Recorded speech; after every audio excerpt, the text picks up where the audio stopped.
Meeting to order. Agenda, additions or deletions? Mr. Chairman, if I may, on this May 7th edition, rainy edition of Council, the financial 2023 audited financial statements, if we could establish a time of 1 o'clock for those to be presented. Perfect. And it was brought to my attention an option for a closed session item 9.3 for fire services to review an investigation report. Okay, so we'll add 9.3. 4.1 will be at 1 o'clock. Any other concerns or any additions or deletions? Dustin's moving with the additions. Vote.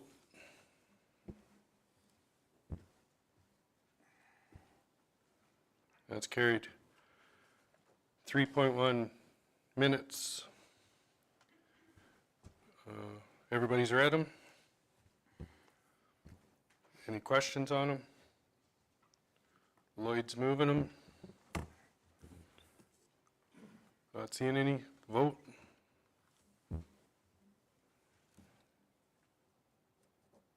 That's carried. 5.1, Steve. Thank you, Mr. Chairman. Before you is bylaw 2024-13. It's a land use amendment in the hamlet of Suffield.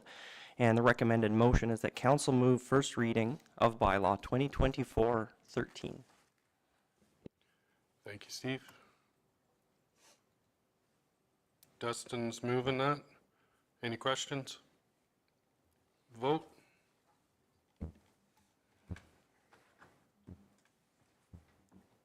It's carried. 6, Steve. Thank you, Mr. Chairman. Recommended motion before this Chief Administrative Officer report is that council approve the Acting Chief Administrative Officer report as presented. There's a couple items that I would like to pull out and specifically identify. We're currently reviewing Bill 20. Bill 20 is a very thick bill. I'm sure the Reeve has a little bit more to speak on about this after. It's quite involved. We've also heard from the minister that Minister McIver has indicated that there'll be some changes coming towards that too. So we'll kind of hang tight and wait to see what some of those proposed changes are. And also for council and the public listening today, I'd like to just let everybody know in emergency preparedness, we had a forecast of over 3 inches of rain. So no reason to worry or anything like that, but we've taken steps to make sure that we're prepared behind the scene. You can see in the back of the council, we've posted up the previous flood maps. I was boots on the ground in 2010 during that, so I remember the spots quite well, but just to let everybody know that we're prepared for any event if it were to occur. Thank you, Steve. Any questions for the CAO or any other reports in there? Shane? Yeah, I was just wondering, we switched auction sites for the graders. We ended up going to Mitch Allen in Calgary, I see. Was there a reason for that, or what is happening there? We used to be Richie's and then Team, and Which one? Flip a coin. So what had happened there was we'd kind of gone through teams, Ritchie Brothers Auction and Michener Allen. Our purchasing coordinator had done some investigation and saw that Michener Allen was kind of the pocket, and they were getting really good value for the equipment. It doesn't look like we got the same value that we were anticipating this time. But it would appear that the market for used equipment took a steep dive in recent days.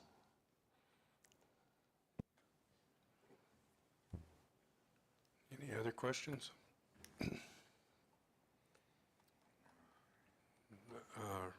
Richard?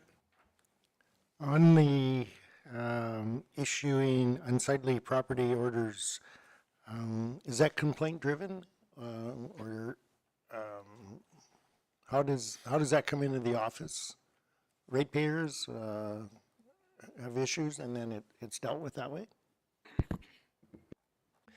That's typically the process. I would say the majority of calls are complaint-based, but it could be from time to time that the CPO would come across something that that needed to be addressed, but basically complaint-driven, yeah.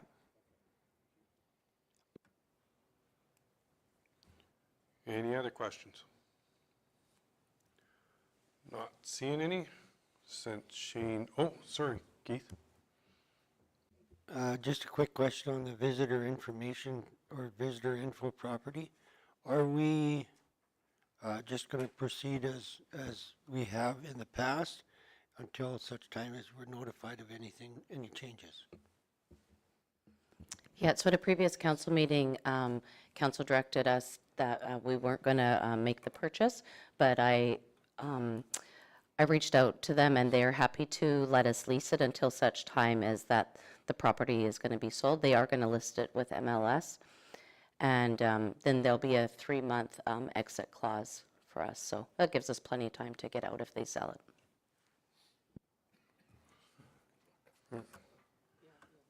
Any other questions? Richard? We could make an offer on it, though. No, it's out. that's the one with the Yeah. Okay. I issues. just thought you could lowball. But we can't put ourselves into any of that position being a council. Yeah, I think we've talked about that, and I don't think we need to enter into the liability that goes along with it, so I think it's probably just left alone.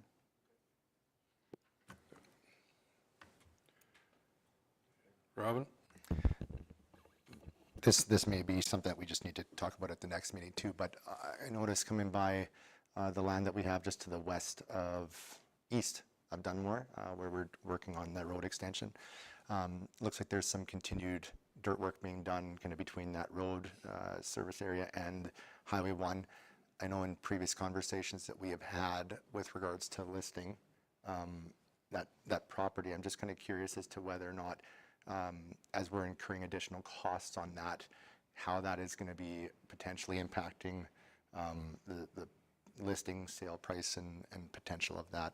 It might be a conversation that we have to have in camera, obviously for financial reasons, but just kind of maybe there's something on a 30,000 foot level that can be addressed on that. Through the chair, so the 30,000 foot level, our Director of Public Works identified that once that the base road was in, we anticipate, or we had actually come to this conclusion together that the, I guess, north downside of the road had a lower grade. So instead of paving and then having 700 scraper loads across the asphalt, that we had a little bit of budget room and we'd put that dirt in before we paved a road and then ruined a road. So it was just trying to put a few first things first and make sure that that was appropriate grading before the asphalt went in. You're using a little bit of common sense. That's terrible. I know. Any other questions? Not seeing any. Shane had the first question, so he'll move the CAO report. Vote. That's carried. Reeve and council reports. A couple things to add to it for mine. I did the luncheon on, I think it was Thursday with the Premier. To my knowledge, I was seated with the Premier at the lunch table, so we actually got some time to talk. And it was very good talks, and Bill 20 came up and Bill 18. So apparently she did get our letter that was sent to her, so that was the first thing thrown at me is, you're mad at me. I said, well, not really, but yeah, just bring it forward. So we had really good talks there. We got about 15 minutes with her and bent her ear. And then Mares and Reeves on Friday was a very good one. We're going to bring something back at the next council meeting on Tammy Nemeth is one that's put some stuff forward that's for the, how do you explain that one? I guess it'd be the carbon tax. Yeah, carbon capture and what's going to happen to farms and ranches. And it's very important that we acknowledge this, and there's a template coming out because there has to be something sent in by June 10th for the government making steps going forward with this. And I'll give you just a quick brief, there's some maps out there that show what's going to happen is for producers, one of the things that'll happen is producers that are in a drought area or less water area, they're going to be taxing them more and making it harder for them to get loans. It's really, you guys need to see this to understand it. It's hard for me to give you a 30-second, all I can say is it's not good. So there's a template, we didn't get a chance to get it today, but we'll have it for the next meeting, and it's kind of a breakout letter on what should be sent into the government on behalf of this. So every council, every reeve that was there is bringing it forward to their council, and they want us to do it. They're going to send us a template, but they don't want us, it's just an idea. They don't want it word for word, so we're going to have to work as a team and break down and put a little different wording, but to the same idea, so that they're reading, they're not picking up a letter and saying, oh, that's the same as the rest of them. So go ahead. Is that provincially driven, or is that a federal government response? That one's, Yeah, so that's tied in and related with the environmental assessment for ag and rural? yeah. Yeah, that's got a huge impact, yeah. Okay. It's federal. I believe that it was tied in through Guibault's office, if I'm not mistaken, through environment.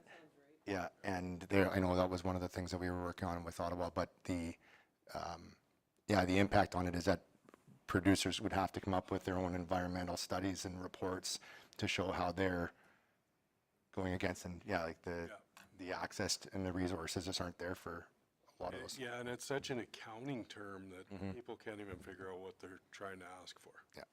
And it will be devastating because the big four, being the banks, they're going to have that in their system, that if you don't follow that accounting side of it, they won't give loans against it. It'll affect you. So there's a lot to look at it. I don't know if you guys remember, did you guys see Tammy in Edmonton? Okay, so she was good enough to do a virtual for us for everybody in Alberta again. She actually came in live from England and did a half-an-hour presentation for us. But she will have that. So that's one thing I'll have for you next meeting. And then the other one was with Bill 20.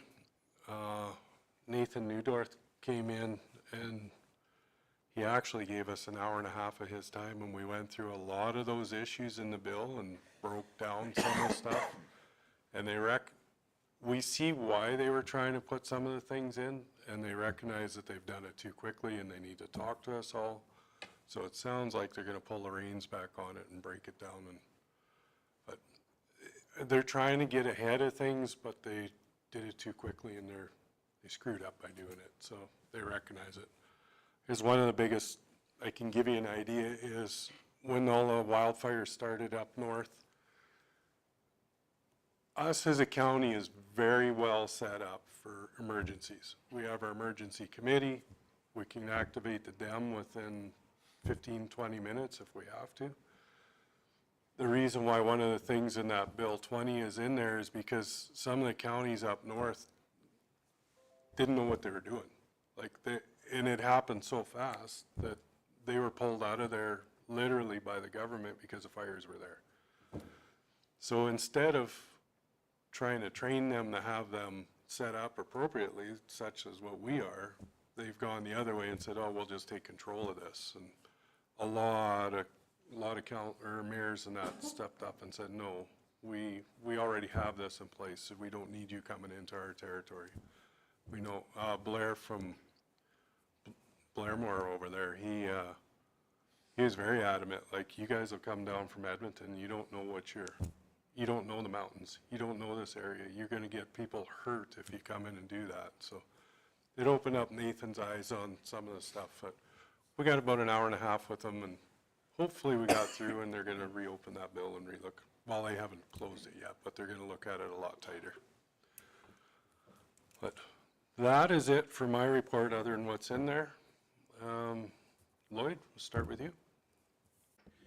It was pretty quiet, actually. Just on the first, attended, we had a special landfill meeting.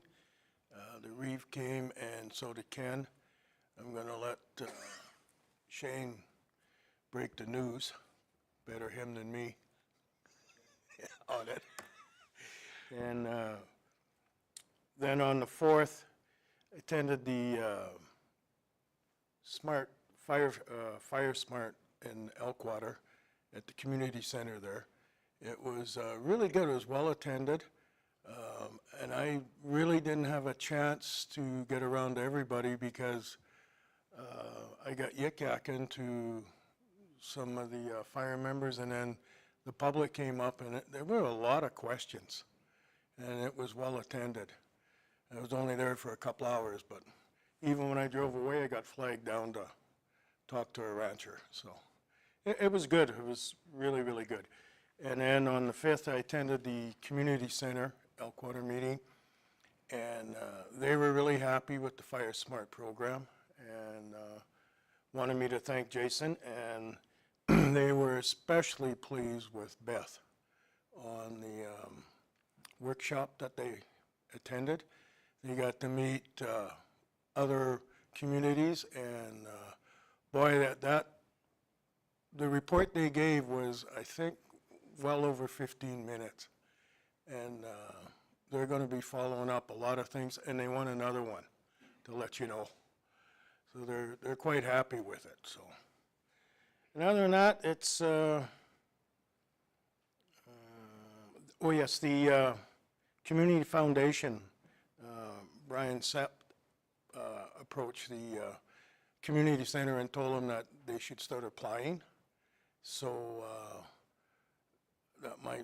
they're going to apply for some of the money for the fall session. Richard would know what I'm talking about. The only 2 times you can apply in the spring and fall, I understand, and they missed the spring, but they're saying that a lot of the communities aren't applying because they don't know about it. So anyways, I think that'll help them out quite a bit. Thank you, Lloyd. Dustin? I honestly don't have a lot. I'm mostly done seeding. That's about it. So I've been sitting a lot in the tractor the last couple of weeks. Thank you, Dustin. Michelle? Thank you. On April 26th, I attended the Connections Networking Luncheon, and it was a great turnout. The Connection Luncheon that was here, yeah. On April 29th, I had a policy meeting, virtual policy meeting, which was the second one because chairs showed up for this wedding, and at the same time, the first one was supposed to be at, so I kind of missed that one, but caught the second one. On May 6th, yesterday, I had a Cypress View policy meeting, and on the 11th, this coming weekend, I have helping out with the Mother's Day brunch at Schuyler Community Association. And on May 29th, I was asked by the Grasslands FCSS to go up there and speak from the FCSS AA. So I'm still working on the details of that, but I do know that it is on the Berks campus for the Medicine Hat College on May 29th at 5 o'clock. And that's it. Thank you, Michelle. Shane? Yeah, not a whole bunch. Attended the emergency landfill meeting. And the news is we're shutting her down. No, I'm just joking. The tender come in cheaper than we originally estimated for the new cell.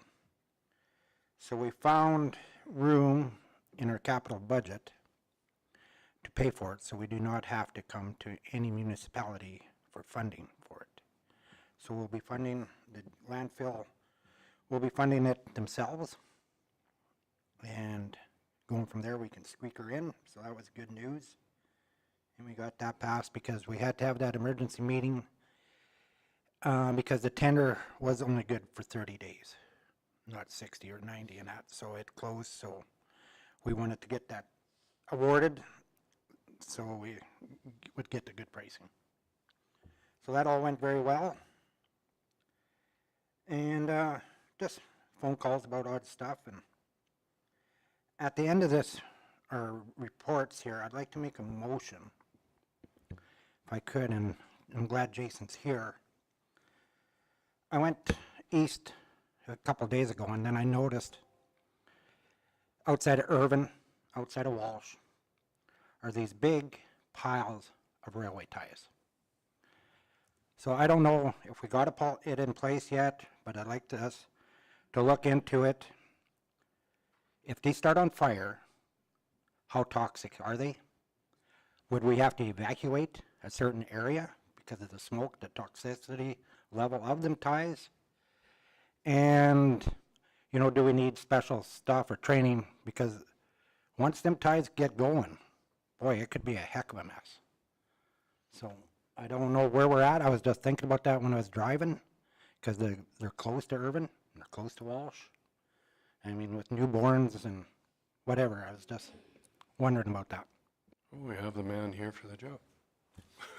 Go You ahead, want to Jason. wait till after we all do our report? You good for a couple minutes? Okay. Yeah, we'll finish the report and then we'll come back to that. You done? Yep. Okay, thanks, Shay. Blaine? Yeah, I also don't have a whole bunch. It's not very slow around there. But I did attend the Dunmore Equestrian Society's supper fundraiser they had on Saturday night. They had it very well attended, and they're very appreciative of what the county has done for them, and they made that known quite adamant. So they're going forward, and hopefully they can make it work. Thank you, Blaine. Robin? Also attended just a few minutes at the beginning of that Connections conference, or the luncheon. A lot of people showing up early on, which was great, and I think that a lot of these events that Beth has been putting on have been really paying off and going over well, and that the community is supporting them, so that's great to see. Fielded a few calls at a couple meetings, but nothing too crazy. Thank you, Robin. Keith? Yeah, just the regular council meeting and attended the Connections luncheon. Other than that, it's all clear. No phone calls about anything, so. Thank you, Keith. Richard? That left me till last. That's okay. Network luncheon was awesome. It's such a great chance to be able to talk to not only ratepayers but business people if they got questions. You never not have questions, and that's good. It's nice to know that people are interested in what's going on. On Sunday, April 28th, I attended the National Day of Mourning ceremony.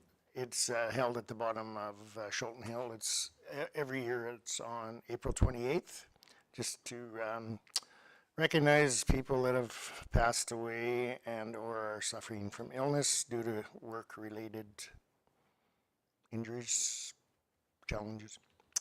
On the 2nd, I joined Dan at the Premier's Luncheon, and yeah, it was pretty good. I wasn't at the same table, but I could watch Dan and the Premier having this intense conversation. I thought it was awesome. And again, then afterwards, Dan and I stuck around, and people coming up, not just our ratepayers, but people from the city and asking questions. And also we had some interaction with some of the city councilors, so that was nice too. That's it. Thank you. Any questions from anybody? Michelle's going to move the reports. Okay, vote.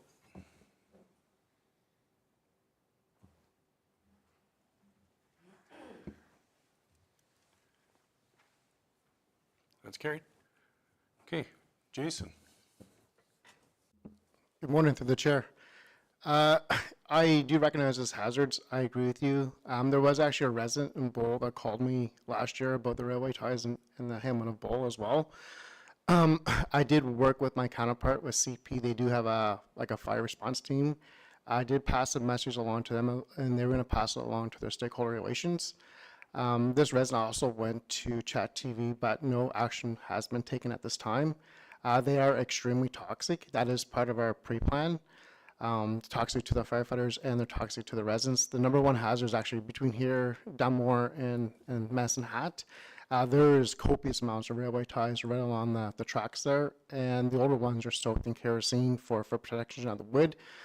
But CP is a federally regulated body, and they have their own rules and regulations. So fire services has done what we could. My recommendation is maybe if either the administration or council maybe write a letter to CP, to their stakeholder relations department, explaining the hazards. I don't mind putting my input in as well. But we have, from my standpoint, I've tried to work with my counterpart with CP. But again, that's not in his department. That's, I think their maintenance department within CP. So yeah, no, I'd like to make a motion that I'd like to be proactive than reactive. So if they do start on fire, how toxic are they? How wide of an area would we have to evacuate? The winds and, that all plays into effect, but at least we know the toxicity of it, what we'd have to do. Because we found out when the train derailment in Irvin, people got confused which way out, which road to take. So we know where they're piled right now. Just so we had a plan. Because, I feel it's going to happen. One of these days, one of them big piles are going to go up. And just that we'd be reactive, that we do have a plan in place. I know a letter, like you said, to CP, but we'll be the ones being called to help fight it, to contain it. So that's what I'd like to see. Okay, so your motion is to do a letter? Oh, go ahead, Rob. Well, and, I don't mind if you want to finish your thought there, Shane.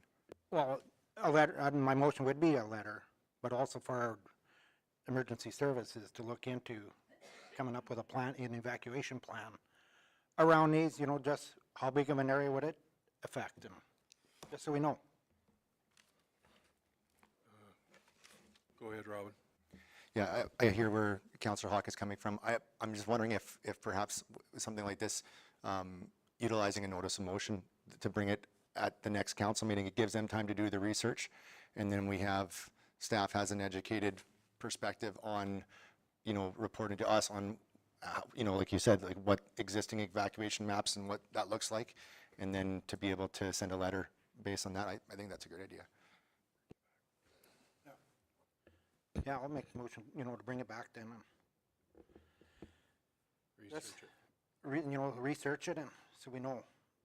Like I said, I'd rather be proactive than reactive. So through the chair to our planning supervisor, I don't want to put you terribly on the spot. If these rail ties were to exist on an adjacent hamlet industrial, what treatment would they get?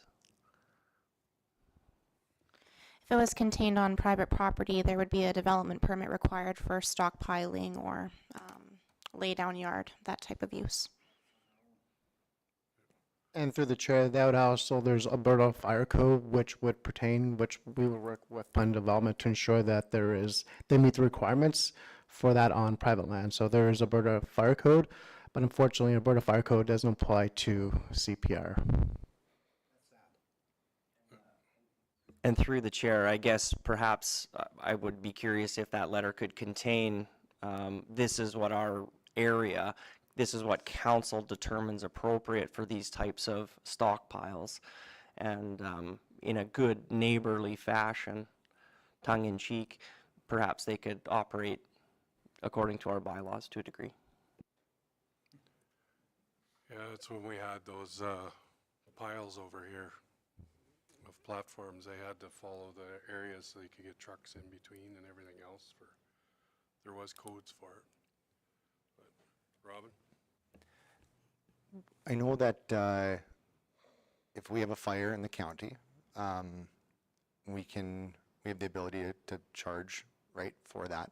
I wonder if there is, I'm assuming even though that they're federally regulated, if there's a fire that started and the county gets called out to fight that fire, we probably still bill CP. Would that be accurate to say? And if so, where I'm going with this is, what if we were to put into our bylaw that if we are having to fight fires for hazardous materials and such, that we have a baseline, fine of $250,000 or whatever. Like, if we can have a big enough stick that they all of a sudden look at it and go, this isn't worth the risk, perhaps we can find a way kind of around the fact that they're federally regulated, and they look at it and go, this isn't worth it. Through the chair, ever since I took over as fire chief, every call we've been to CPR, we have sent them an invoice for our services as through our master rates bylaw. So I guess there's some thoughts there. We have a motion from Shane to research this and bring it back, and then motion. Yeah, through the chair, I might need more than 2 weeks to come up with those pre-plans because there's some modeling that will have to take place. And I'm going to really encourage that CP Rail, my counterparts, help us out with that modeling since it is their product and they know exactly what's in their product. So I might need more than 2 weeks to get some kind of modeling. But we are aware of these hazards and we know the tactics to fight them. And we do have some tools to look at downwind monitoring, very generic ones, but we could definitely get more specific ones. But I would encourage CP to help us out with those as well. Yeah, no, I'll make the notice motion. It's what, it takes longer if you need. And what I'm worried about is, too, and I want to see is evacuation area, because, I mean, they're going to be toxic. Is it 5 miles? Is it 10 miles? Depends on the wind and, so it's something that I think we got to take really serious and have a good look at. Michelle? Has there ever been a fire with the railway ties in Cypress County?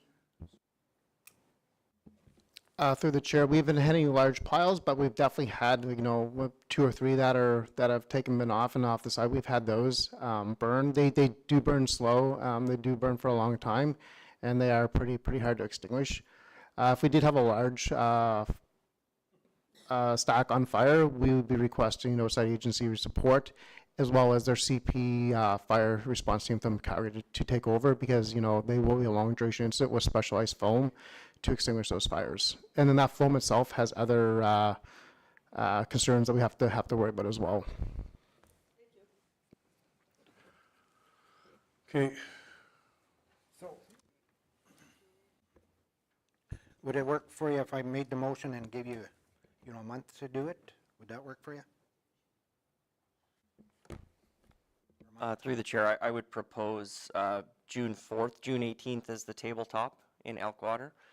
So either June 4th, June 18th, I would say on the surface doesn't work, or perhaps, I guess it would be July 3rd, the Wednesday. July 3rd. It'll give you time to do it and do it, so you can research it all. Okay. Yeah, with information on July 3rd. Any questions? Not seeing any? Vote? Oh, No, it's just a motion. no, he said a motion. I want a motion, not a notice. I want to make the motion. If we can hang tight for 15 seconds, Les is just about completed this motion. She can bring it up for council. Yep.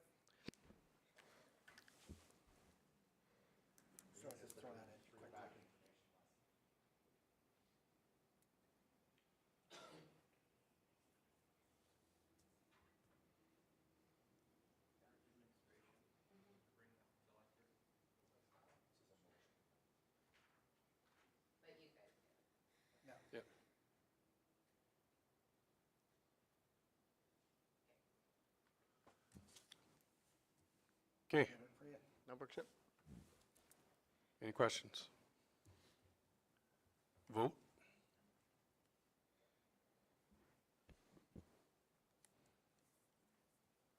That's carried. Thanks, Jason. Yeah, you might as well stay there.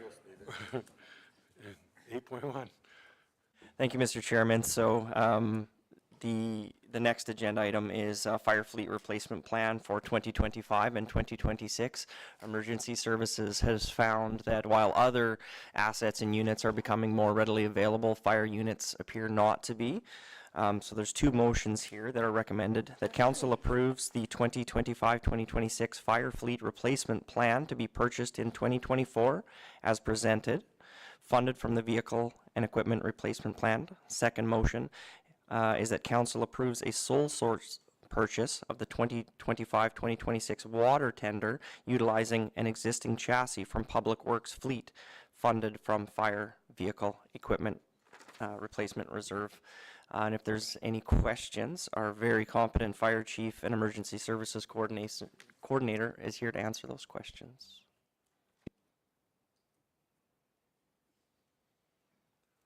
Okay, any questions? Well, does somebody want to make a motion? Then we can have Richard. I'll make the motion on the first one that we approve the fire fleet replacement, but I would like it that Jason would walk us through, Jason would walk us through what we're doing, what you're doing there. I know I've read it over, but it wouldn't hurt to just highlight the stuff. Oh, you turned it off. There you go. Thank you through the chair. So we are looking long-term for the next 5 years, how our fleet's going to look. Make sure we have the right, I always harp on the right equipment, right apparatus for what we're doing, and, you know, what are our calls for service. So typically all of our trucks for volunteer fire service such as yourself are on a 20-year replacement cycle for our frontline apparatus. That's an NFPA guideline. We don't have to follow that, but it's a pretty hard recommendation for most municipalities, and most municipalities do. The second thing we have to consider is the underwriter insurance for that hamlet. If the truck is over 20 years, we can extend its life to 25 with certain testing, which we already do, so we can extend the life to up to 25 years. After that, the underwriter's insurance pretty much says that the truck's obsolete and that, you know, the rating for that hamlet could go up on the insurance rating. So those are things we have to consider in the fleet plan. So the 3 trucks that need to be replaced is the Elkwater engine, the Walsh engine, and engine 11, and Dunmore engine 1 alpha. So what we're proposing is we put a new engine fit for purpose in Dunmore. We put the Dunmore engine in Elkwater. The Elkwater truck is repurposed and extends life for another 5 years to Walsh. The Walsh truck goes to auction. Engine 11 goes to auction.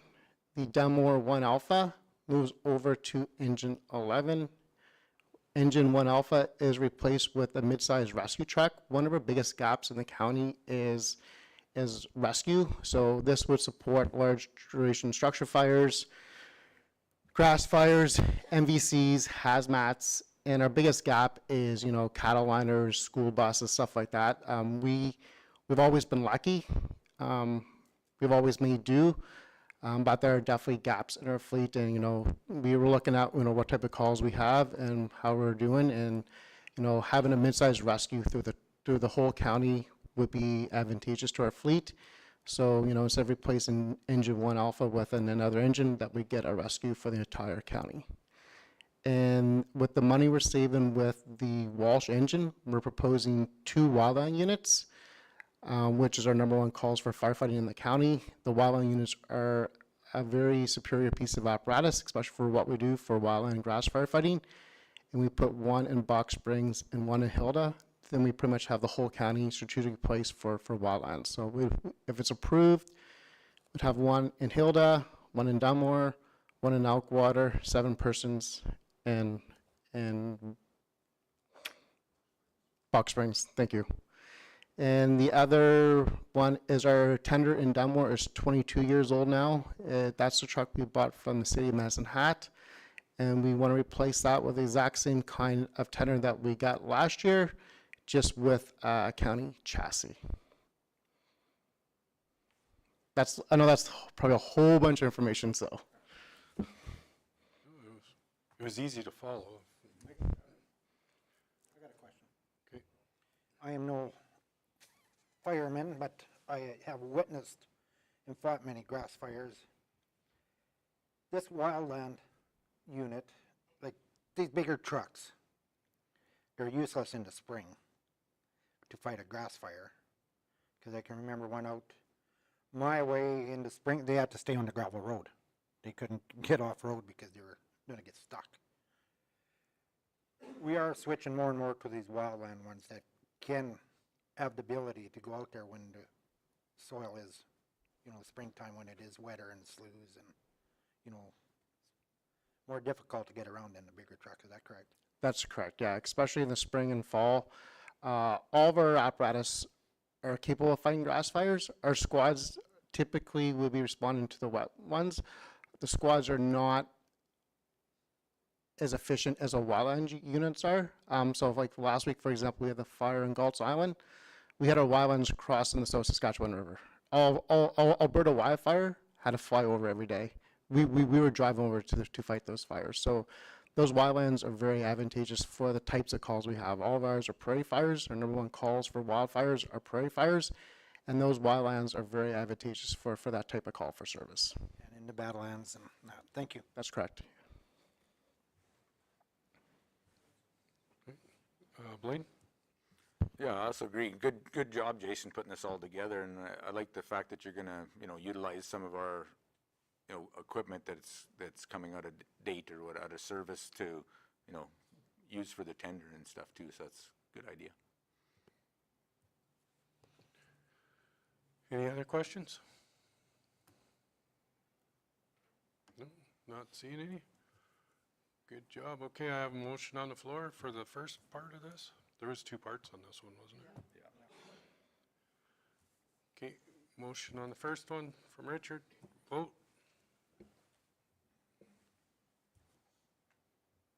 It's carried. Shane, you want to make the second one? Sure, I'll make the second one. I got a question on it too. Okay, so Shane's making the second motion. Go ahead with your question. How much water does that one hold right now? I know you want it the same as the one we had purchased. How many gallons is that? 3,000 gallons. What does a normal fire truck hold? So it all depends. So it depends on configuration of cabinet space. So our trucks, all of our county, like our bigger structural trucks, carry 1,000 gallons, which is pretty good for a structural truck. Most structural trucks in cities are about 500 gallons. The wildlands are just shy of about 400 gallons.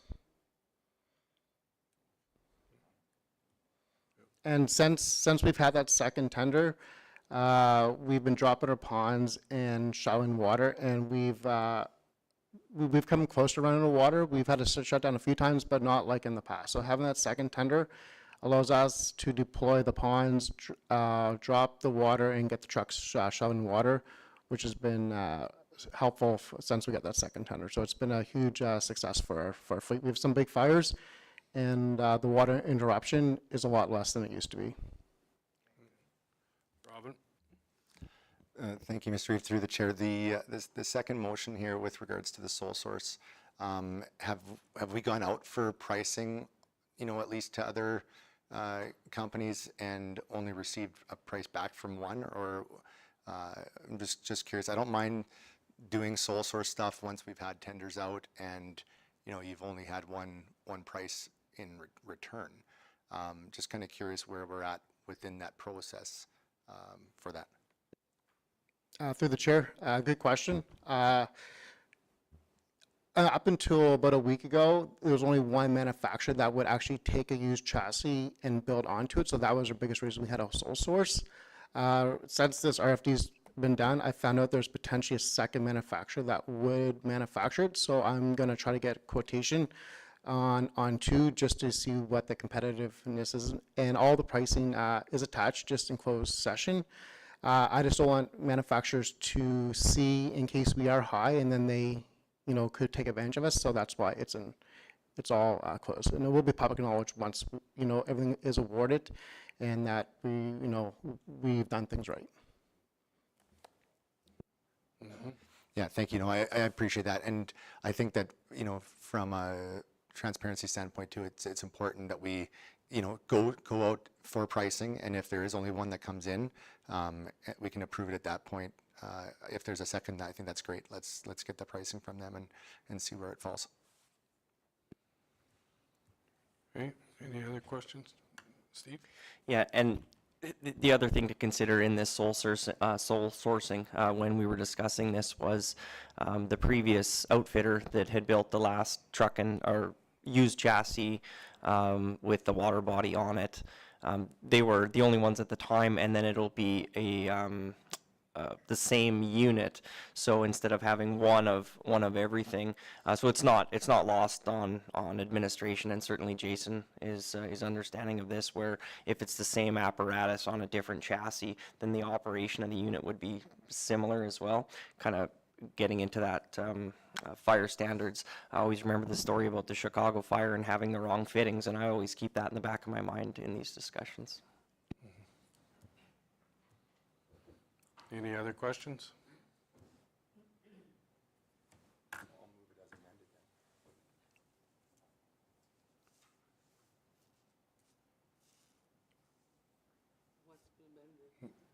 Well, the amendment would be that that we approve, well, I guess we wouldn't be moving it because he's coming back with a second, he's going to try to get a second price. So we wouldn't need that motion at all. Yeah, so we would just disregard it then. Just leave it. So you want to drop your Just, motion then? I guess we just move then to receive it for information. Well, Shane already made the. Oh, sorry, Shane. My bad. You want to withdraw it and I will withdraw it. move for information? Yeah. And then you just bring it back when you get your other. Yeah, through the chair, I will reach out to that second manufacturer again. This just came to light about a week ago. This manufacturer is in Alberta, so I'll work with them to see how close they can get to our specs and see what the options are. Again, I just found it out, so I don't mind going out to see if we can get some better pricing, but I'll send it back as soon as I can. Yeah. Okay, Steve? Sorry, Mr. Reeve, just for 100% transparency to council, with that first motion, that water tender would be included in that purchasing. So if we go out to both vendors, then we would just award to the best price of those two vendors. So council wouldn't be seeing it again. Is that council's expectation? Yeah, as long as it goes out to tender, then that's. Okay, and if we're unsuccessful in that, then it would come back to council, just so everybody. Yep. Okay, thank you. Okay, so the motion is to receive for information on the second one, made by Shane. Vote?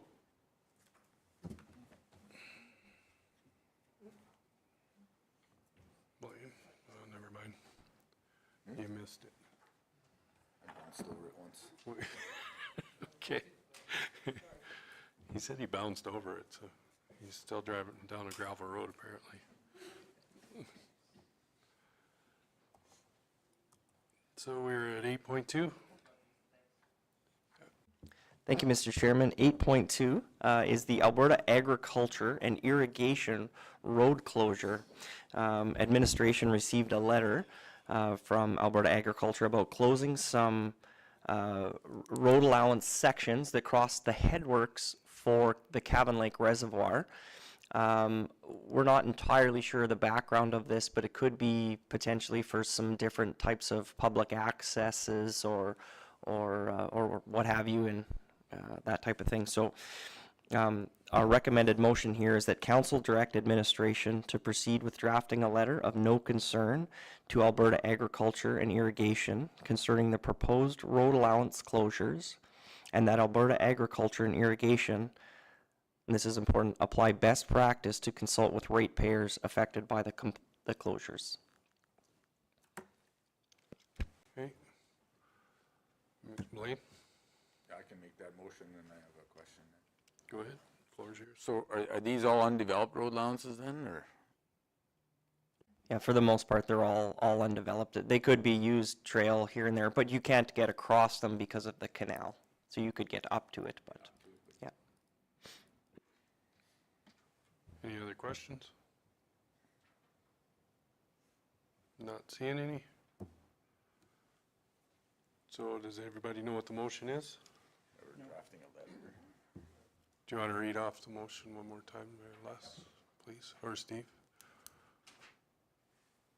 That council, so the request was to support or provide a letter of no concern. Administration's recommendation is that council direct administration to proceed with the drafting of a letter of no concern to Alberta Agriculture and Irrigation concerning the proposed road allowance closures, and that Alberta Agriculture and Irrigation apply best practice to consult with ratepayers affected by the closure. Any question? Yeah.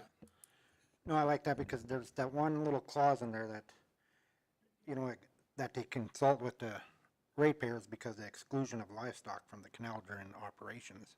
You know, some guys are using that, relying on that canal for watering their cattle, could become a big issue for them. That's why that's in there. That's the consulting part, yeah. Make sure, bold letters. All right. Any questions? Keith? Just a point of clarification here. So they want to close just that short section that goes over the canal, not from quarter to quarter. So, and basically nobody drives down these roads anyway? Yeah, they wouldn't be able to get across because there's... So the purpose is a legal thing, just is that kind of the idea here? Yeah, through the chair, if I were to speculate, the reason that they would want those closed could be a safety issue. It could be an access. If there was legal access, somebody could be in the middle of the canal, kayaking, canoeing, moving cattle. Yeah, That's just speculation. it's just As speculation. the provinces ask, so. Yeah. Did you have something, Mike? No. You hit the liability part. Yep. Okay, any other questions? Vote?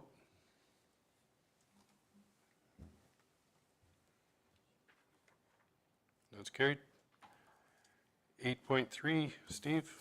Thank you, Mr. Chairman. The next RFD, request for decision, up is the purchase of the bylaw camera system. So that's a body-worn and in-car camera.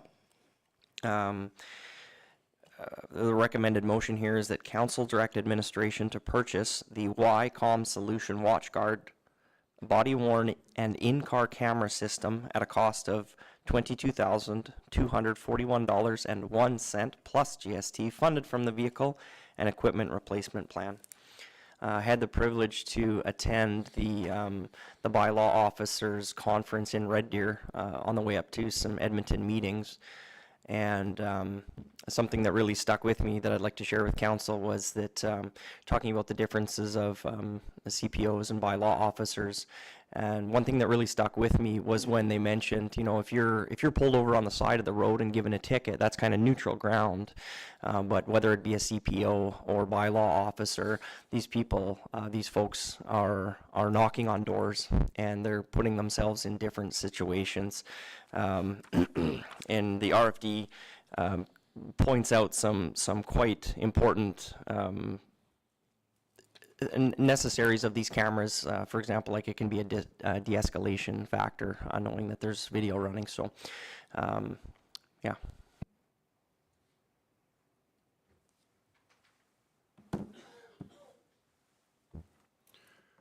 Okay. Richard? Yep, I'm good with that decision. It makes a lot of sense. It was, and good information going with it too. Okay. Any questions? Vote?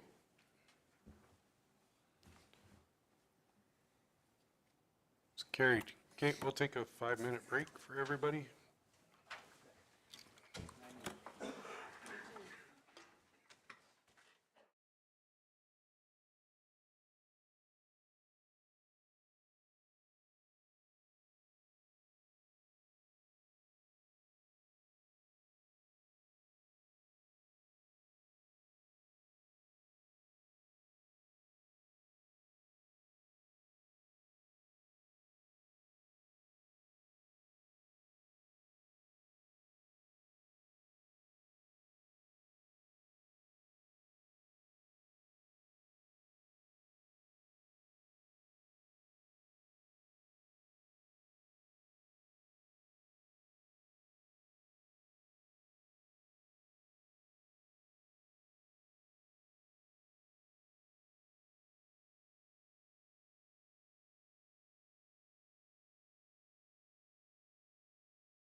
All right, I'll call the meeting back to order.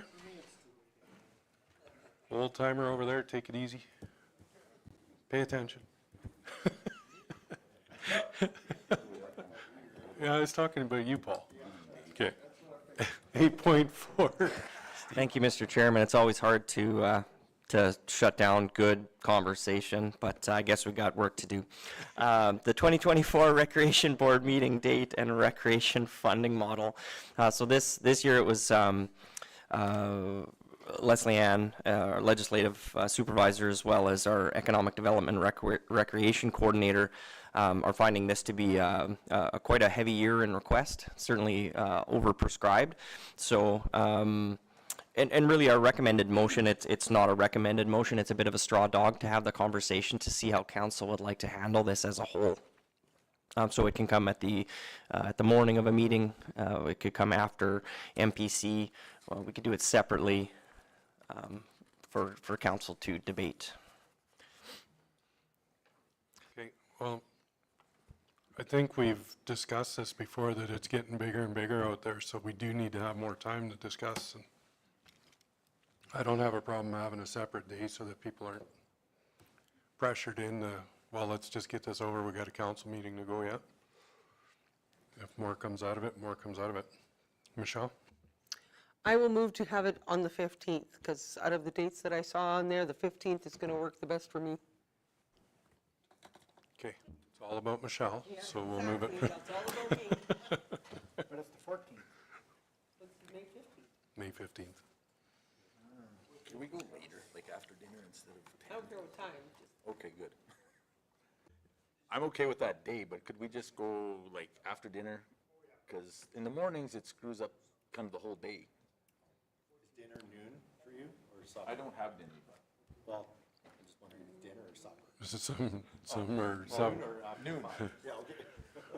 After lunch. Yeah. Do you want, does noon work for you guys, or 1 o'clock work for you guys? That'll work? Yeah. It's our rodeo. I have a Robin? Just as a thought, if we're getting together for this, I don't know that this will be a 4-hour thing, but for the sake of discussion, would it be of value to potentially tag on the committee of the whole that we've kind of talked a little bit about, or is that just too soon? I think it's too soon for that. They have some other stuff they're putting together, and we'll make it a full project committee of the whole. Is that a correct statement? That's kind of, Leslie Ann and I were looking at each other as we're developing committee of the whole type items, and so something like that, we would just have to, we would hold a council meeting and then break and start the committee of the whole, just no motions in committee of the whole, as you all know. Yep. So for this one, it's just going to be the rec board one on the 15th at 1 o'clock.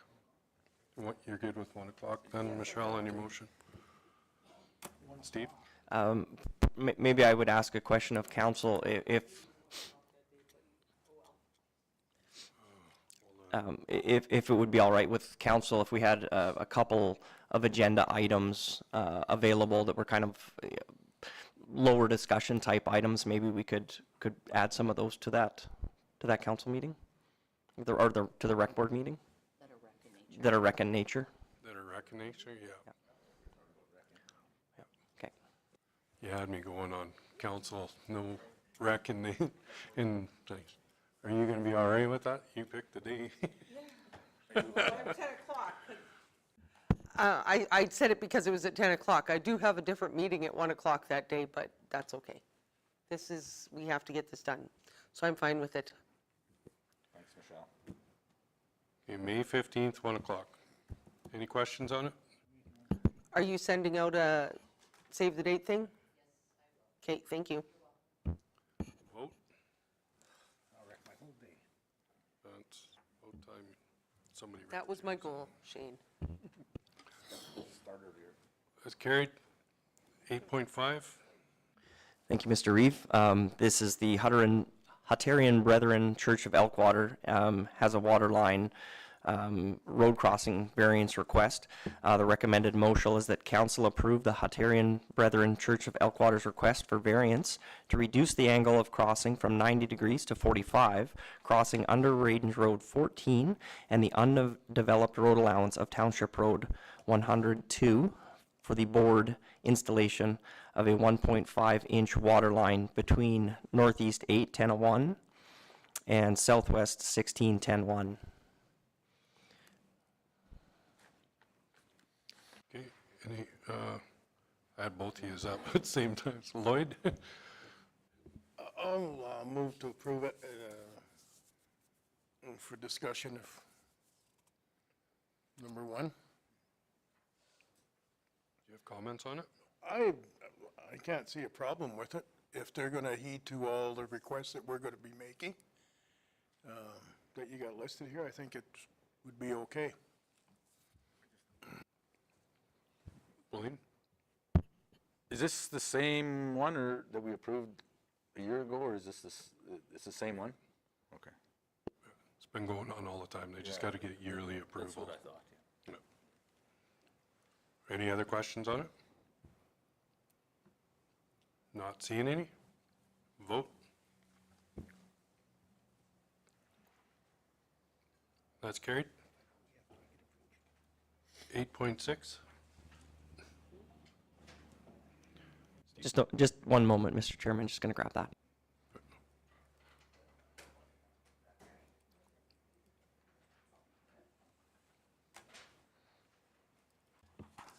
Okay, we're ready. So, Mr. Chairman, 8.6 is the Dunmore Equestrian CFIP Grant Letter of Support. The recommended motion is that council direct administration to provide the Dunmore Equestrian with a letter of support confirming Cypress County's in-kind donation for their Alberta Community Facility Enhancement Program. The in-kind donations were about $520,000 of off-site levies that have been waived, as well as a $708,000 in-kind donation for the access road and potable water servicing, totaling an in-kind donation of $1.2 million.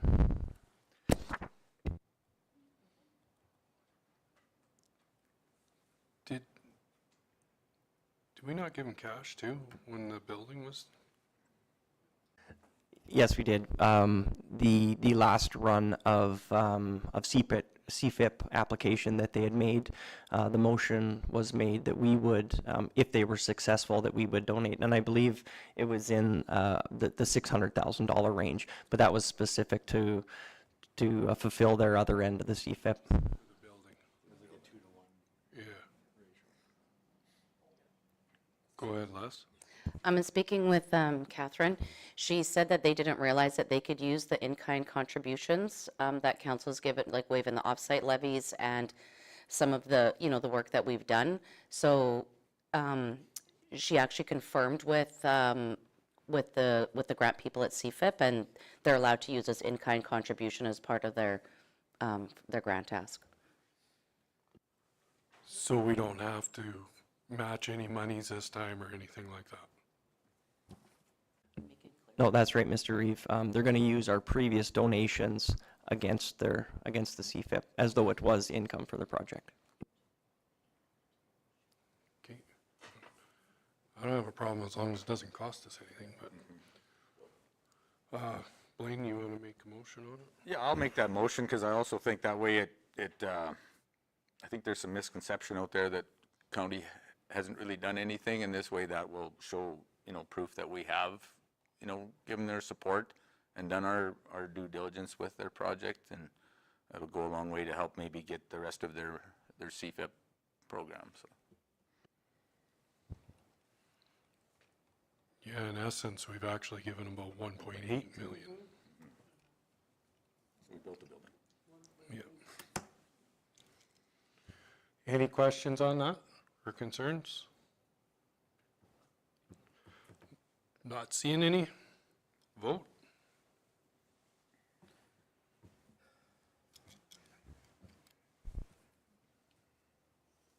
It's carried. 8.7. Thank you, Mr. Reeve. The next RFD up comes from a notice of motion for the procedural bylaw from Councillor Kirby-White. The notice of motion was made at the April 3rd meeting, and the recommended motion from the notice of motion is that council amend the procedural bylaw to make recorded votes standard in consideration of greater transparency and with the consideration of new recall legislation. Attached is a letter received back from Municipal Affairs, as well as administration was able to do a survey of 23 municipalities that responded back, and the results of that are below. Out of the 23, 5 are currently, mind you, they are large named jurisdictions: Strathcona, Saddle Hills, Medicine Hat, Red Deer County, and Coaldale, and 18 of them not recording all the votes. Thank you, Steve. Robin, you want to make a motion here? Yeah, I would make the recommended motion as put forward. The background for bringing this forward, many of you will remember I brought this forward about 3-4 years ago. It was during the very beginning of COVID when we had a lot of recorded meetings. We actually chose at that point, in that kind of attempt to increase access and transparency, to record our meetings, to live stream them, to put them online.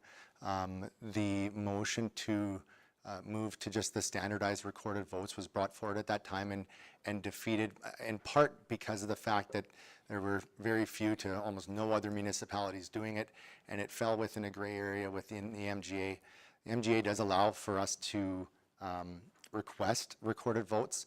My experience with that is that it's more disruptive and more, I'm going to call it antagonistic, I find, in my experience, to request a recorded vote, because it's generally in a heated moment. And although I believe that there is a comment that was made with regards to, you know, it potentially being utilized as a way to score political points, I think that what this does is it just makes it a standard, and we'd see a lot less of that. That would be the hope and the intent. I think it's important to point out that provincially and federally, every single vote of every single member, MP and MLAs, are recorded and can be accessed over time, so we know exactly how our representatives vote. I recognize that, you know, as a council, it's in our best interest to work as a team, but we are also elected as individuals in our individual wards, and when we want to be able to move forward after a vote is completed, to do that, you know, we don't want to diminish the fact that there still may have been discussion, and at the time, you know, there may have been differences of opinion. We all have the right to dissent, and that's okay. That's a part of what we do. It's, you know, once the dissenting is done, we want to be able to move forward. I understand that. But one of the big things that's changed in the last 3 years is this recall legislation. There's recalls going on all over the province, and you'll notice that recalls aren't done on whole councils, they're done on an individual basis. And I think that having, you know, recorded votes as a standard allows us to be protected as well as individuals by our voting record, be it for or against different topics and items, in the case that we're ever called out by our ratepayers. So that's why I've brought this forward. I brought it forward 3-4 years ago for the exact same reasons as I'm bringing it forward today. I know that, you know, I'm grateful for administration for calling around and seeing that there are an increasing amount of municipalities going this route. Sturgeon County was one that was not included in the calls, but they also do it. And a lot of the people I've worked with, when I ask them, you know, if they record their votes, their responses have been, yeah, of course, you know, you don't. A lot of municipalities that may not record their votes, they do say that they vote by hand, so people can actually see how you're voting on the camera. right now, if anybody's watching online and, you know, unless you're in chambers, you don't know how people are voting because it's shown on the screen. And so if you're watching online, you have no idea how your representative is voting on a certain issue. So that's why I brought it forward. I think that would be a positive for us. And yeah, with that, I'll step back and take any questions or comments. I don't know. Does our screens not show up on the YouTube? Our voting screen is not on YouTube. It could be a procedure where we could have our communications coordinator slide that screen in and out as we go. But Something yeah. But that's something we can look into if we want to go that way. yeah, yeah. I prefer to go that way myself. But less work for our girl to record it all the time. But we have a motion on the floor. Does anybody want to discuss? Lloyd? Well, when we vote, I know what we all vote.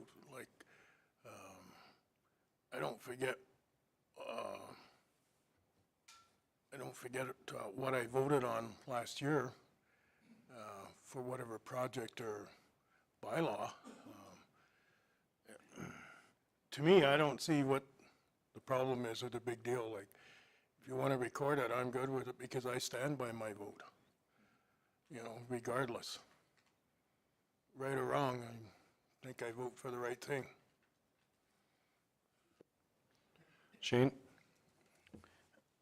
So we could get everything changed, so during our meeting then, on that side, that our votes all show up. So, and then it's all recorded, and everybody can see it, and it's all in the archives. Is that correct? Yeah, through the chair, that is correct. Administratively, or the workflow of it is that somebody would have to be on guard, watching, prepared to move that screen over, and we probably just need to communicate that. It's a workflow thing, but we'd probably tie up a person for the duration of the council meeting. But, yeah. We can leave it on the screen too, instead of showing you, showing council, Yeah. it can just be on the screen the whole time, Yeah. if that's what you prefer.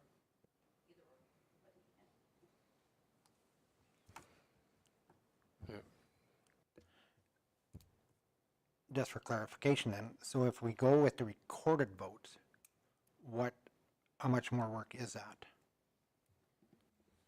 Recording of the votes would probably add about 45 seconds to each motion, and then through the preparation of the agenda, it would be about 20 minutes of additional minute preparation. So not terrible. Could be up to an hour depending on the number of motions. So not nothing, but not significant to record.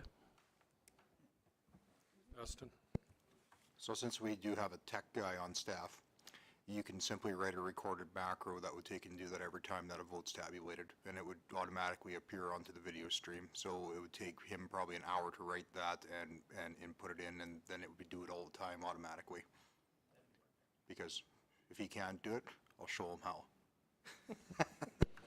I actually thought it already was. So. Me too. I actually always thought that everybody could see it. Okay. Richard, do you have? Yeah, as somebody that's been around for a long time, I guess 11 years, and I've definitely had my share of motions that didn't get passed.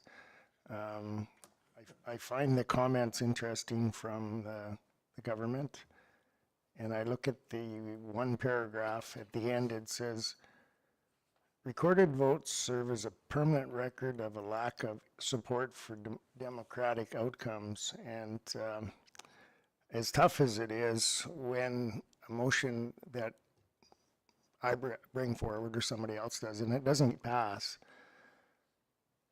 it is passed and we have to support it. And I don't see the purpose of this, of recording every vote. I read it over, and definitely Municipal Affairs has numerous reasons why it's not a good idea. So I'm going to stick with that. Michelle? Yeah, reading this letter, it's clearly says in there, the use of recorded votes should be discouraged. So when I read that, if that's coming from municipal affairs, that's kind of what I'm sticking with.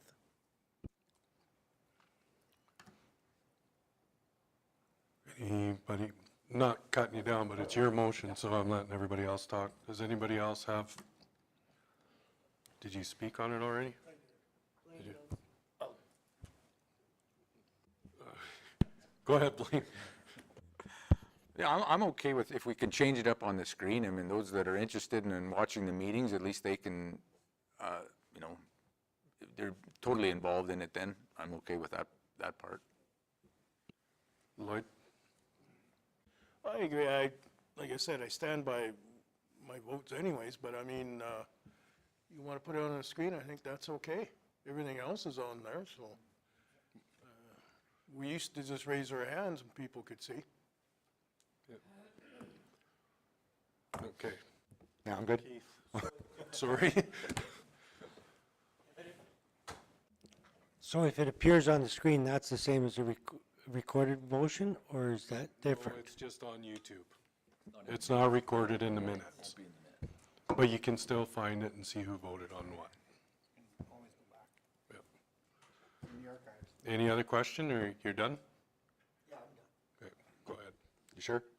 Okay. You know, I appreciate the conversation, and I think that that's a compromise that I'm willing to make.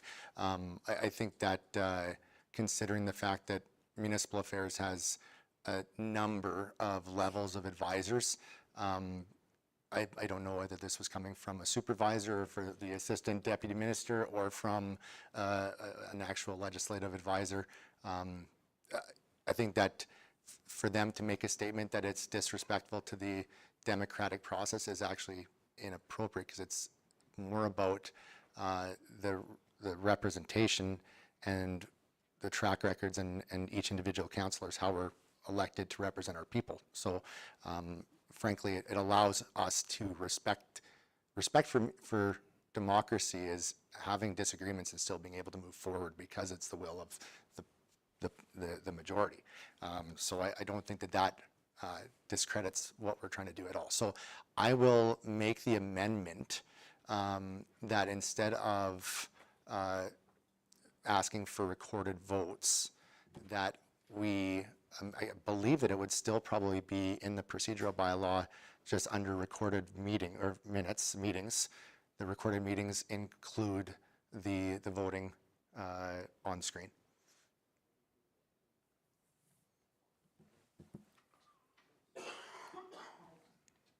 Is there a different policy for that, or is it that would that be under procedural? Okay.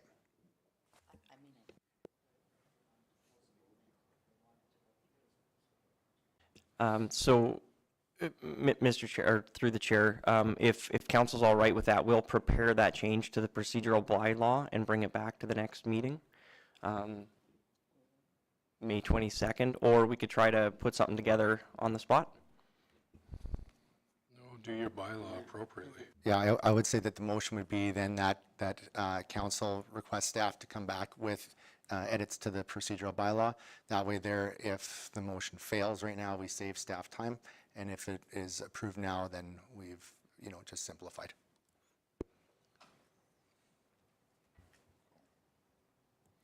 Okay, so the motion is bring back for May 27th. Yeah. Is that our next? Yeah.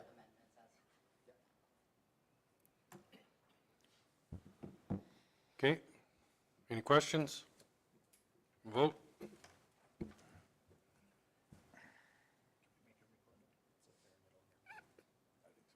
It's carried. 8.8. Thank you, Mr. Chairman. Next up is a notice of motion for a finance audit committee brought forward by Councillor Kirby-White.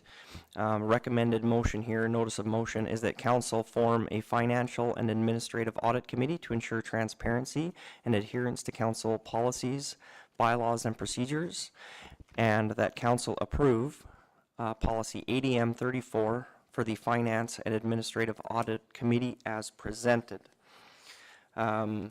some of the pros, I should first say that this is something that administration had anticipated bringing for council's consideration ahead of the organizational meeting in October. So we were likely thinking about bringing this for council's appetite in September. Some pros of this audit committee could be enhanced accountability, improved transparency, risk mitigation, efficiencies and effectiveness, and one of the cons could be that it will be a little bit more resource intensive. And I'm looking to our finance and accounting supervisor to my left here.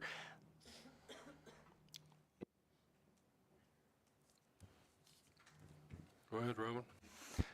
Thank you, Mr. Reeve. So yeah, no, when I brought this forward and then having conversation with acting CAO, Mr. Taves, he did confirm for me that they were kind of leaning in this direction from an administrative standpoint anyways. The main thought behind this, and I'll kind of reference even early conversations to Councillor Hockman. We had the gravel conversations early on with the specs, and I think we even had discussions with regards to scales and stuff going back like 7 years. The idea of having kind of spot audits or spot checks or a committee that could do very random and just to ensure like we have our policies, we have our procedures, just to check to make sure that everything is going as they're supposed to, that our policies and procedures are being followed. And as a foster parent, I'll bring in some of my own experience with working with big government and big systems and big legislation, is sometimes when it gets complicated, there's policies and procedures that are set that may not work real well.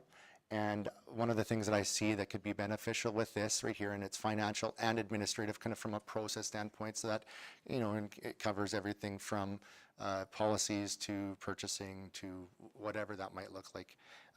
But it just allows for us to ensure that the policies and procedures and the bylaws that we're putting out there are working, and that there aren't loopholes that are being exploited, or that, the people that we have in administration and their support staff aren't looking at them and saying, this is a really great idea, however, it doesn't work because of A, B, C, and D. So I don't have a real solid idea as to what this looks like.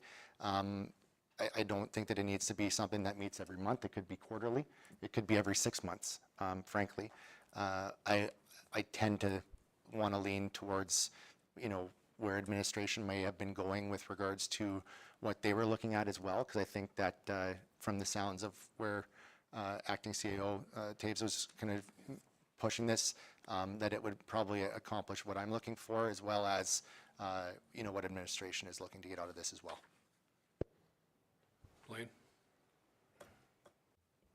Okay, so I don't mind the idea. So what this looks like to me is a flagging system that can be brought back to council just for a review.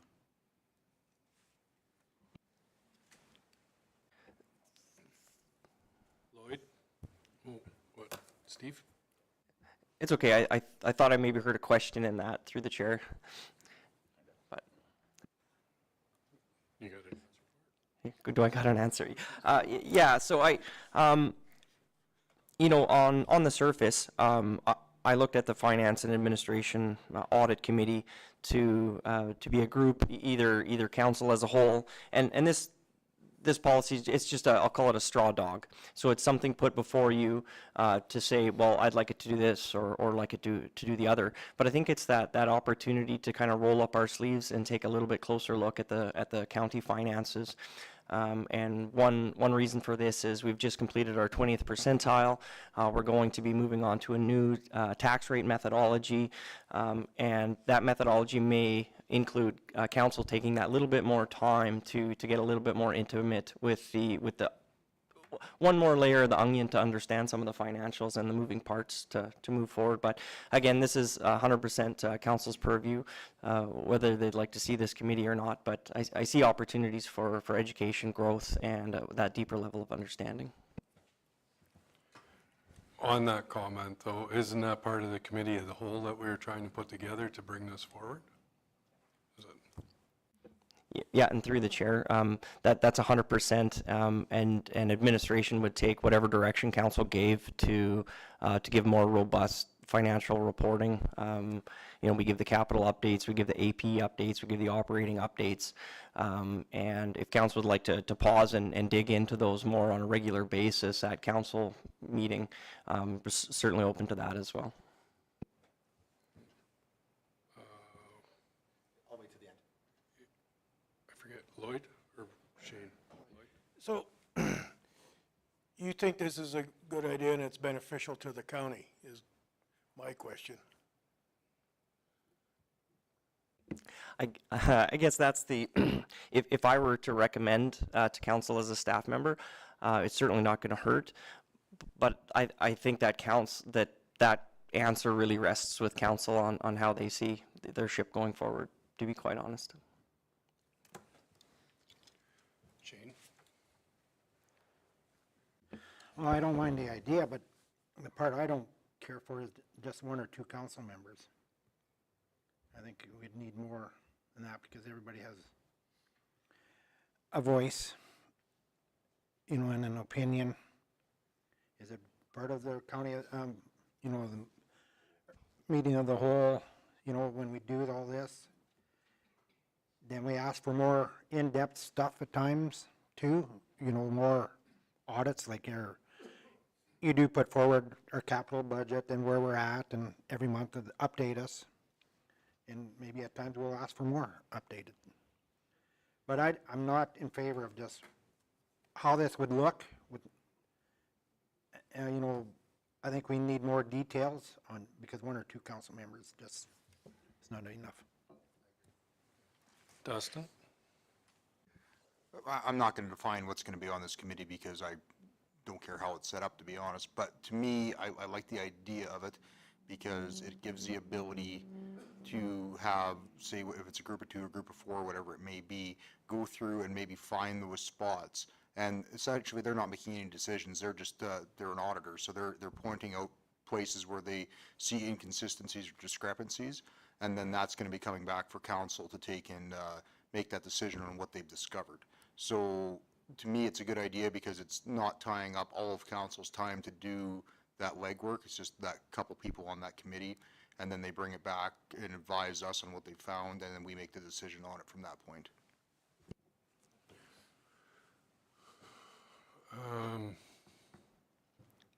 That's a fair statement, but we're getting an audit today, or one from the auditor today already, so we already are being audited. So that's a financial audit though. So this would be an audit on both, purchasing, finance, administrative policy, our procedures, anything like that. It can be an audit committee on literally anything within that spectrum to bring back. So they go through and they look at we'll just pick on the graveling of unimproved road allowances policies and how it's been working, and is anybody finding loopholes in that? Is there a way that we could take and make this policy work better within the county, and bring it back with their recommendations of what they've found, and then at that point we take and make that decision. Michelle? The way I see this is that, as far as I'm concerned, that's already council's job. That's what we're here to do, is catch these things and, bring them back and ask questions. I really do not see the purpose of having an outside 3 or 4 counselors doing what we should have been doing in the first place.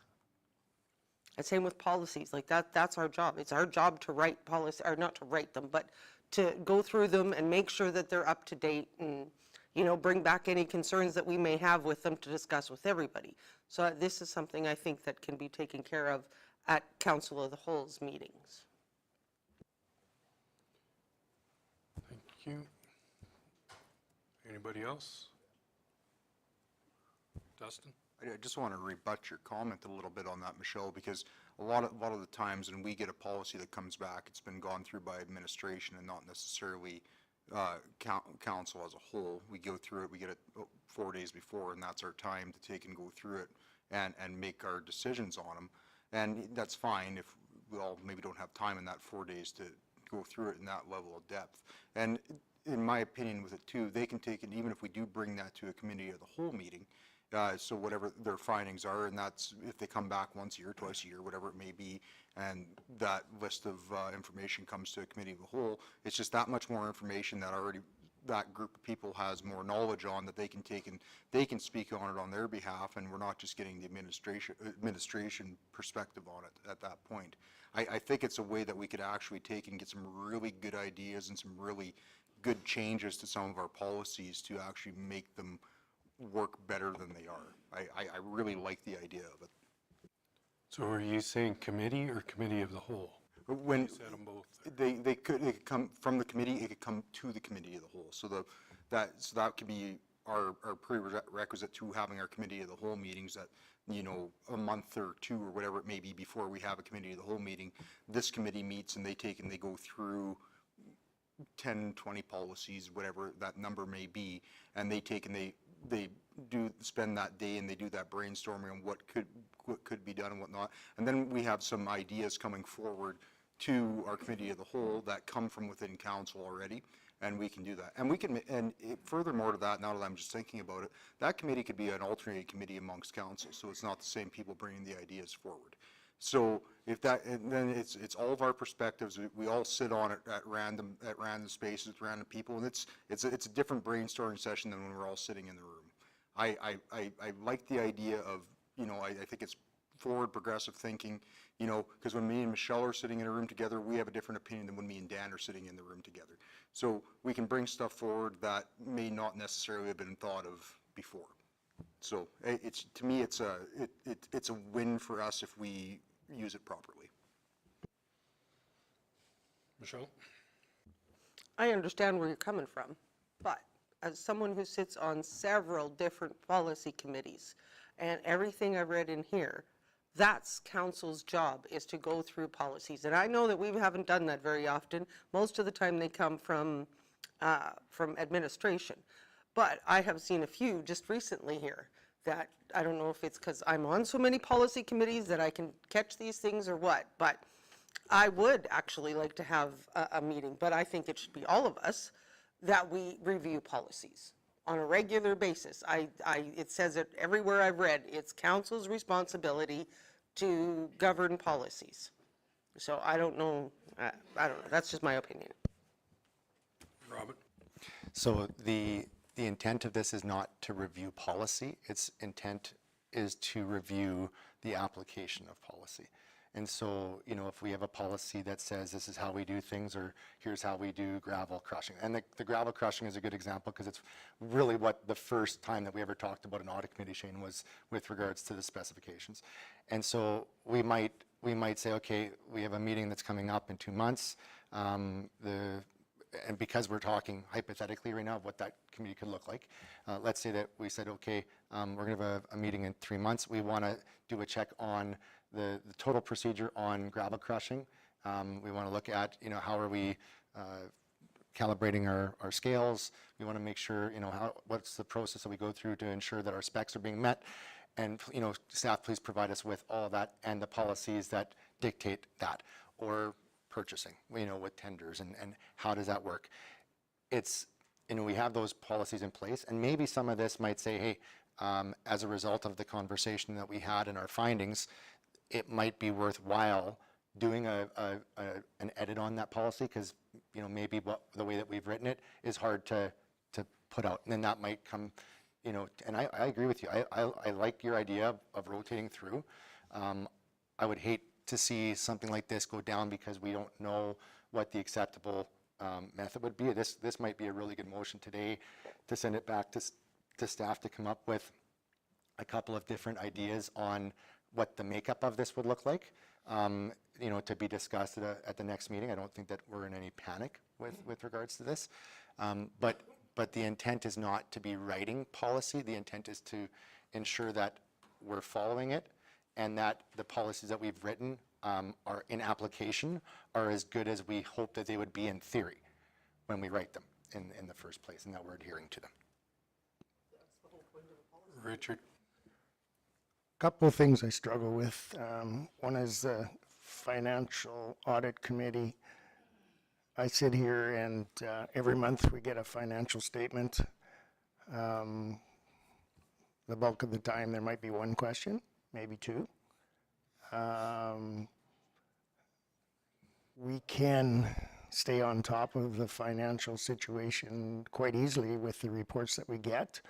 We always have a director in here to answer any financial questions, and today we will get a report, or the auditor will be here, and we have the opportunity after that report to ask staff to leave and be quite blunt with them and say, is there anything that we should worry about? Anything that we should have concerns with? And they can talk to us in quite confidential situation. And we could, if there is concerns, we can address them. We can move on from there. You worry me a little bit about when you start talking about, and I know it's just an example, about gravel crushing and the specs and all that stuff. That's administration, it's not us. Some of us are probably pretty good on those kind of specs, Shane, but that's not why we got voted in. It was to use common sense and to make sure that if we see areas that we have to move forward on, we can. One of the beauties of this council that we have is the fact that directors are sitting in with us. They listen to councillors, they listen to the concerns, and then they take those concerns back to their office and they deal with them. They come back with replies. They come back with, this was a concern from council, and here's the answers and stuff. So to have a committee for a committee, I struggle with it. Absolutely would not want to have a committee without all of council being on board. And to me, I mean, I like the idea of the fact that if we could take some time every once in a while and have all of the councillors speak up on any kind of concerns they have, or we're not happy with a bylaw, we're not happy with the procedure, I have no problem on that. But to sit down and to form this committee, I don't agree with it. Just hold on. Keith, do you have anything? No, not a whole lot. I'm kind of listening to the comments. I'm thinking about, it could be a good thing. You don't want it to be redundant. I mean, you don't want to take away from the fact that we all have obligations. I kind of have to agree with Dustin on his point. Sometimes when there's different composition of people sitting at the table, sometimes you bring up different ideas and conversation. You bring up different things that you might want to look at. And that part I do agree with, because at a council meeting there's a certain dynamic, and some things may not get brought up the same way as if 2 or 3 people or 4 people are at the table. I kind of don't know which way I really like about this. I mean, I like the idea of getting more understanding of the various policies and stuff, and sometimes if that's totally what you're focusing on, then it becomes easier to get into that, as opposed to a council meeting where you have a variety of things that you have to deal with. Michelle? I just have a suggestion. Most of the policy committees that I'm on are on a rotation. Like, we have 2 years to go over and review every policy that we have. So why couldn't you just start something like that, or maybe we could start something like that and just put a couple policies that need reviewing on every agenda until we've gone through them. Can I say something? I see where everybody's going with this, but I think it's up in the air. And like you said, Steve is thinking about it. Would it be advantageous for us to let staff bring this back and mow it over and give us a better idea on what they think it should be as a committee?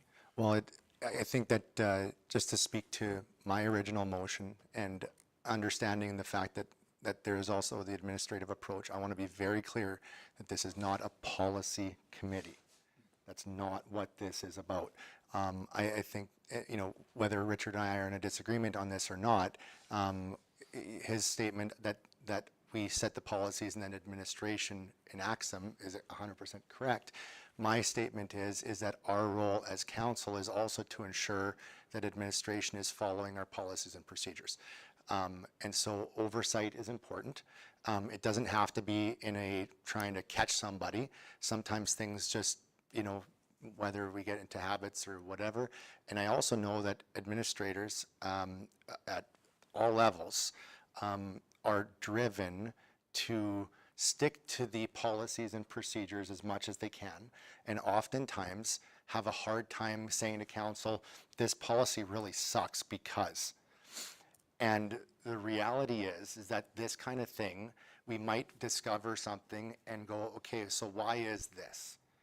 And then staff, if we empower them to say, well, we're trying to follow it, but this is the struggle that we're having. I remember back to when we first got on, and I was having conversations with the previous CAO and asking, why aren't we getting like the motions of council that we've put forward? We're putting them out there, and like 2 years later, we're still not getting to them. Like, what's going on? And some of you that were on council with me at the time will remember, because we used to have like the motions of council, the dates of anticipated date that it would be done by, and then it would be updated every time. And so at that time, it was disclosed, well, there's so many motions that we're not even able to keep up with them all. Well, that was good information for us to have. But we had to like ask the question in a tougher way. And then it was like, oh man, maybe we're overloading our staff by having all of these motions, and we're not giving that opportunity for two-way conversation. And so I really do see this as an opportunity. I'm happy to defer this back to staff between now and the next meeting to come back maybe with a composition on what that could look like based on the discussions of this meeting. Maybe a couple different options, Steve, but definitely keeping in mind that this is about the adherence to policy and bylaws, ensuring that we are doing working with them as they are presented, and to identify opportunities of growth or change or ways that we can improve.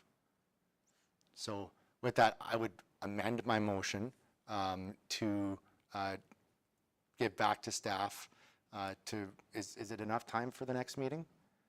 No. Would you prefer it to be in Be 2 meetings? truthful. You're hammered right now. Yeah, so I'm okay deferring it for a couple meetings. We can bring it back at end of June or in early July, in hopes to have it set up so that by the time that we get to September, October, that we know, what an acceptable. Give them until July. July works, end of July. And perhaps, so through listening through the conversation, I think I've encapsulated some of the expectations of council. So there was some policy discussion. There was some discussion on the makeup of the room. Council, it would seem, leaning towards a rotating group or all 9. And then the overall objective seemed to ensure that the adherence to policy, or the practicing of policies and the investigation of those, was seemed to be paramount for me. Just trying to understand what we'll bring back to council. You'll be able to look this back over and kind of put something together. Are you good with that? Is that what you want to? Bring back the policy, drafting the overall discussion, or reflective of the discussion. Or bring back an idea to put a policy together. Okay. Is a policy what we use when we create a committee? Is it done through policy? it would eventually be done through bylaw. And through so this was kind of a straw dog to get the conversation going to what did we like, what don't we like, but it would be established through bylaw. Yeah, so I would think that then it would come back as just further information to discuss, not as a policy. And then from there, we can make it a reference to a bylaw creation, which gives us time.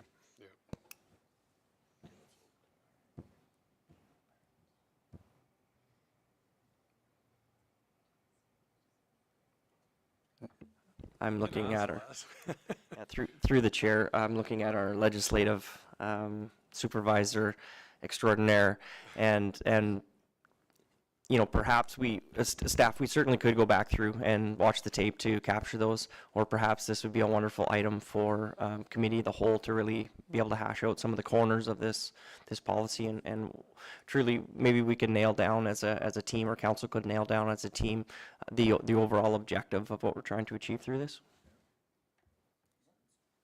So that works. I want to make sure though that when you were asked whether or not you think this is a good idea or not, and you said ultimately that's up to council, I want to be very clear that you and your team have also were talking about bringing this forward in October on your own. So obviously there is an element from staff's perspective that recognizes the opportunity or potential good in this. And so I don't want that to be lost in the council conversation too. So my request would be, if we're going to bring it forward to committee of the whole, please don't lose your voice and defer completely to council, because this has that administrative recommendation component that I was grateful to hear about once I brought this forward, and where I'm also willing to kind of step back a little bit on my original intent in order to see, you know, what you guys bring forward too. So I'm happy to, you know, to discuss it. Perhaps the motion amendment that I made, instead of it coming back in July to council, is perhaps you bring that further information to our committee of the whole meeting, but with recommendations still from staff on what you feel is important on your end to As long balance as this you out. realize we haven't set that meeting date yet, so it might not be July before that happens, Well, because could these we- guys are busy right now. No, I understand that, and you know, so I'm in that suspecting case, might be let's August. yeah, so let's just leave it for the end of July. I think that between now and then, this still remains my motion, and you know, we can have some conversation, and I think that I got a pretty good feel for where everybody is at with this. Let's bring it back in July in hopes that, you know, it's that we're not too far from having a bridge that works. Okay. You good with that, Steve?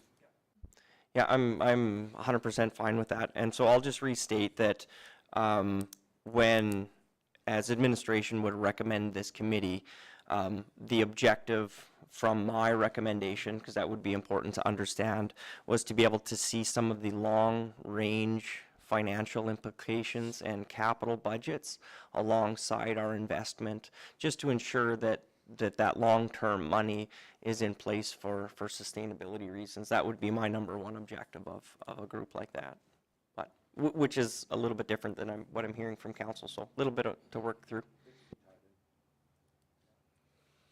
Okay, everybody good with that?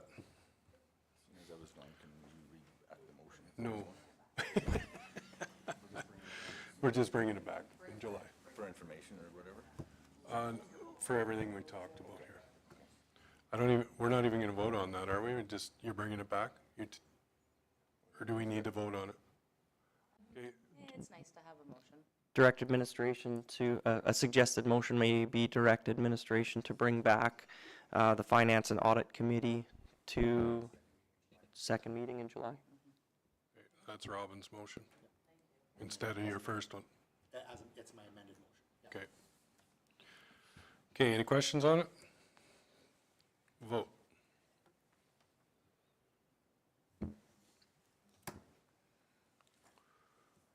That's carried. Okay, I want to get Jason done so he doesn't have to come back after lunch. So we'll quickly go in camera. Thanks, guys. Have a great day. Stan, come back when you can't say so much.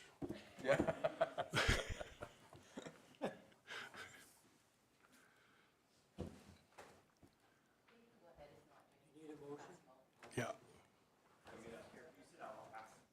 Keith's giving me the motion to go on camera.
vote?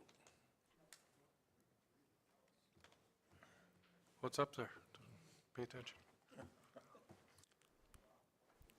Lloyd. Lloyd. Thank you. All right, we are in open now, so, yeah, you need to speak into the mic clearly because it goes through the system now for recording. Okay, are we It's all you. ready for me to go? Wonderful. I appreciate the opportunity to be here today to take you through the audit. Before I take us into the financial statements, whenever an auditor meets with those charged with governance, we're required to go through certain things. So I will take us through those.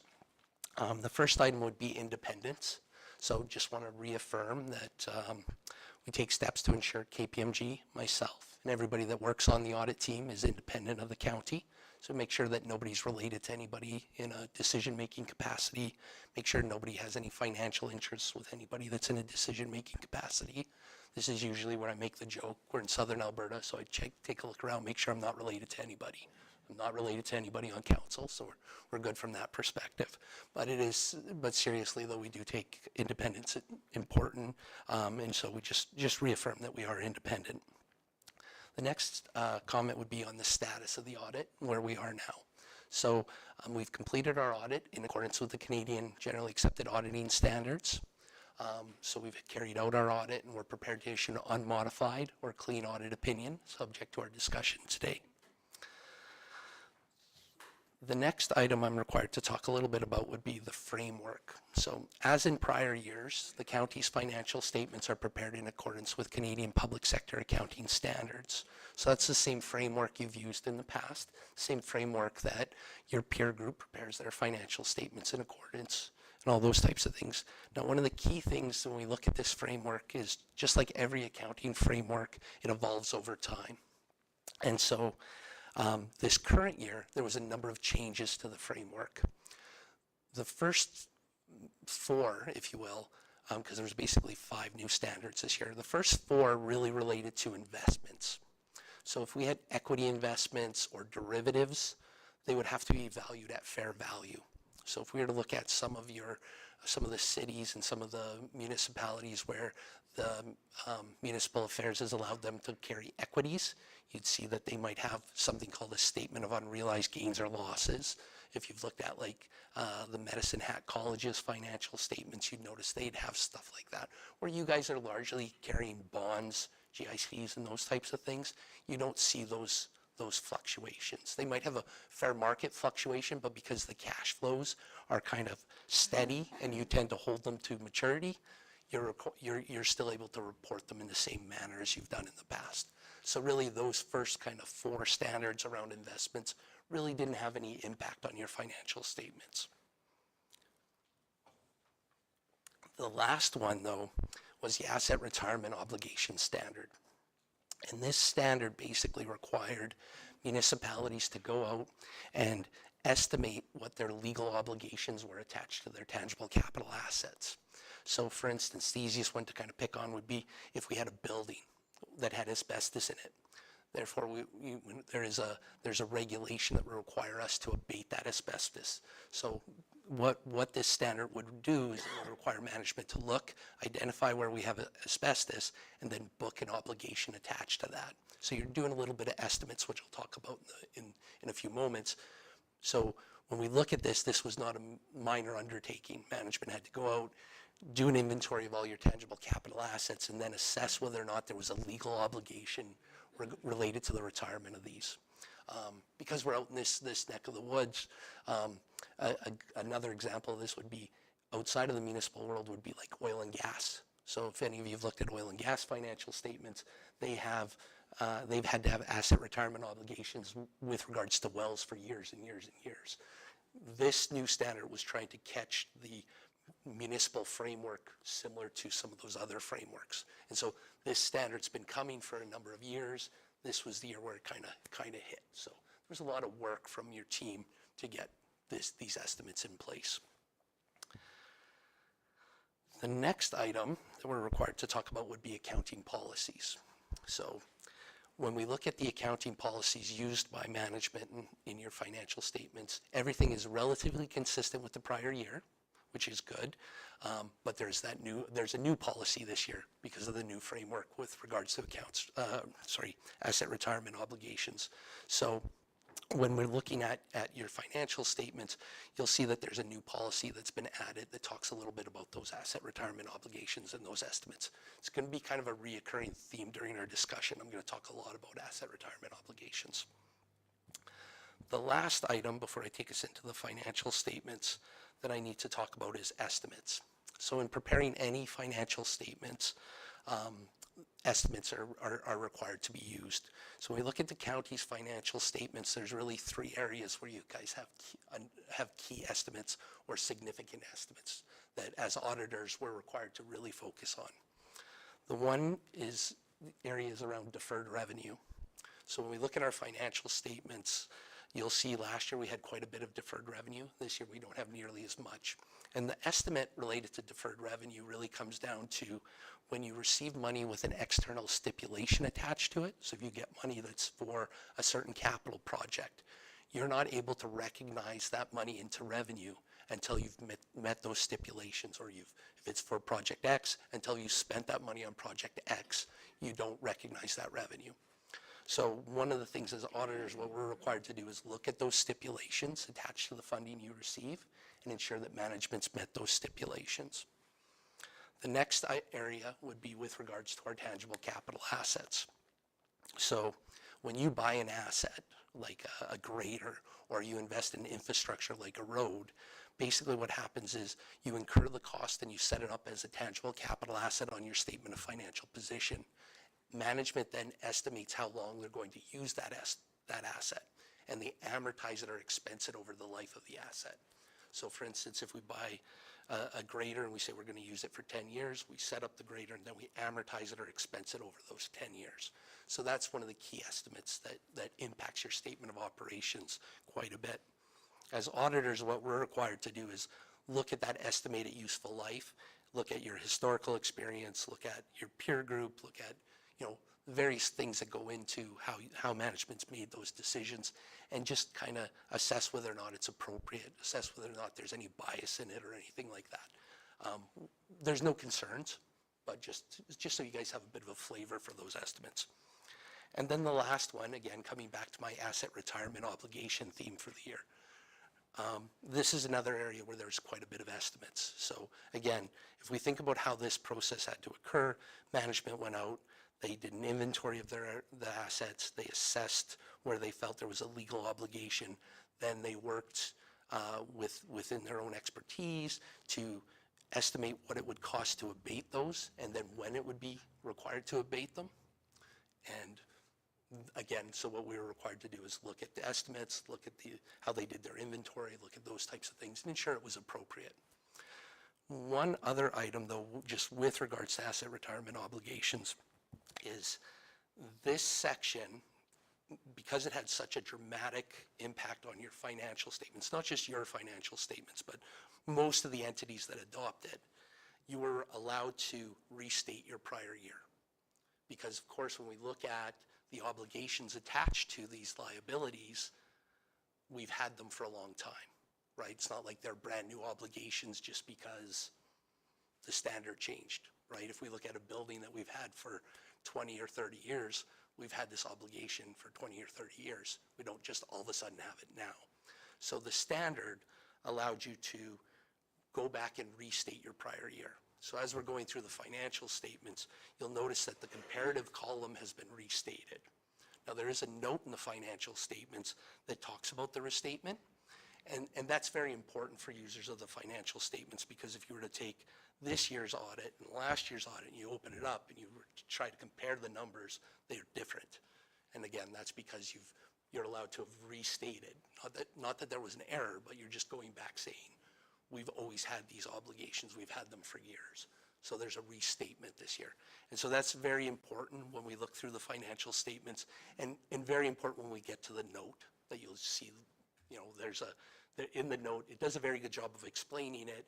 It shows what the numbers were in last year's financial statements, the adjustments that occurred, and then why the comparatives look like they do this year. I'll pause for a moment just to make sure my throat will get me through the next part of this, and also to see if there's any questions.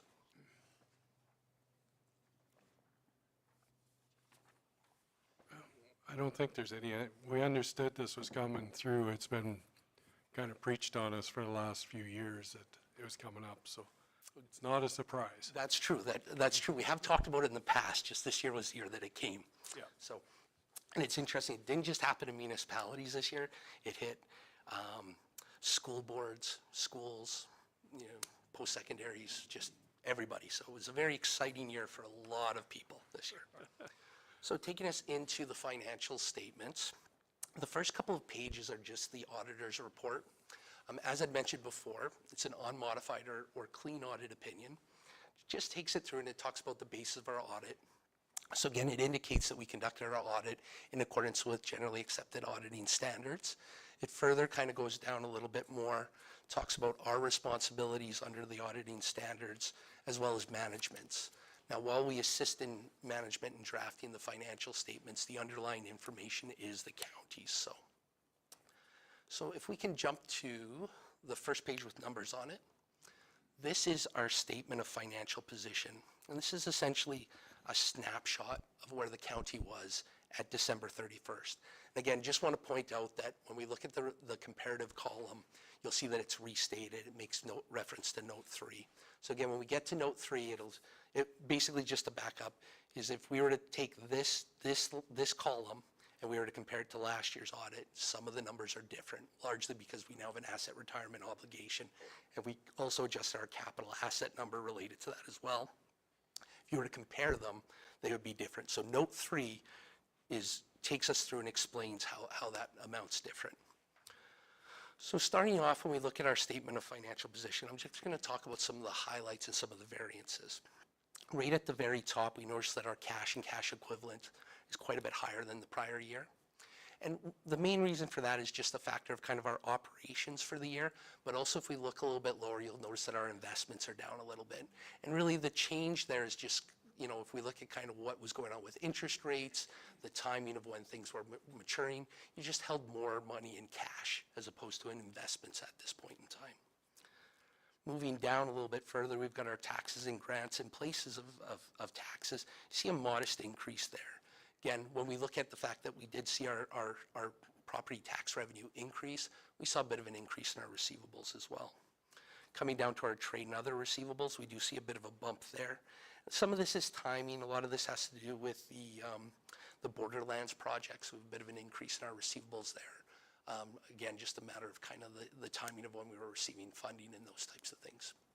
Moving down to our accrued interest receivable, we see that that's fairly consistent. Our investments, as I mentioned before, a little bit of a decrease there. And really that decrease is just the timing, again, of what we were holding in cash, less what we had kind of tied up in longer term investments. Then we've got our debt charges recoverable, the decrease there being our regular scheduled repayments. Moving down to our financial liabilities, we have our accounts payable and accrued liabilities, that amount being quite a bit higher than the prior year. This is really just an increase in our trade payables, just due to the amount of activity that we were doing at year end. So we had quite a bit more activity. Some of it's just the timing of when we were making payments with regards to some of our projects. The next item below that is our asset retirement obligations. So this is the new line item on your financial statements this year. So again, when we look at it, you've got an amount of about 6.5 million now. So this, again, management's gone back, they've looked at all of your tangible capital assets, they've looked at all of those legal obligations, and they've tried to put a value on it. Now, when we look at this liability, it doesn't necessarily mean that you have to pay it out next year or anything like that. This is kind of a long-term estimate when we start retiring some of these assets that we may incur. Okay. The idea of this change was so that users of financial statements acknowledge that there were things like lagoons that might have to be dealt with in the future, buildings with asbestos that would have to be dealt with in the future, just infrastructure that at some point in time there would be some cost associated with the retirement. Next, we come down to our deferred revenue, and we see that there's quite a decrease from the prior year. So this was, again, one of those items that I talked about when I was talking about estimates. So when we look at the prior year, we had almost $9 million deferred. This year, we only have about 373.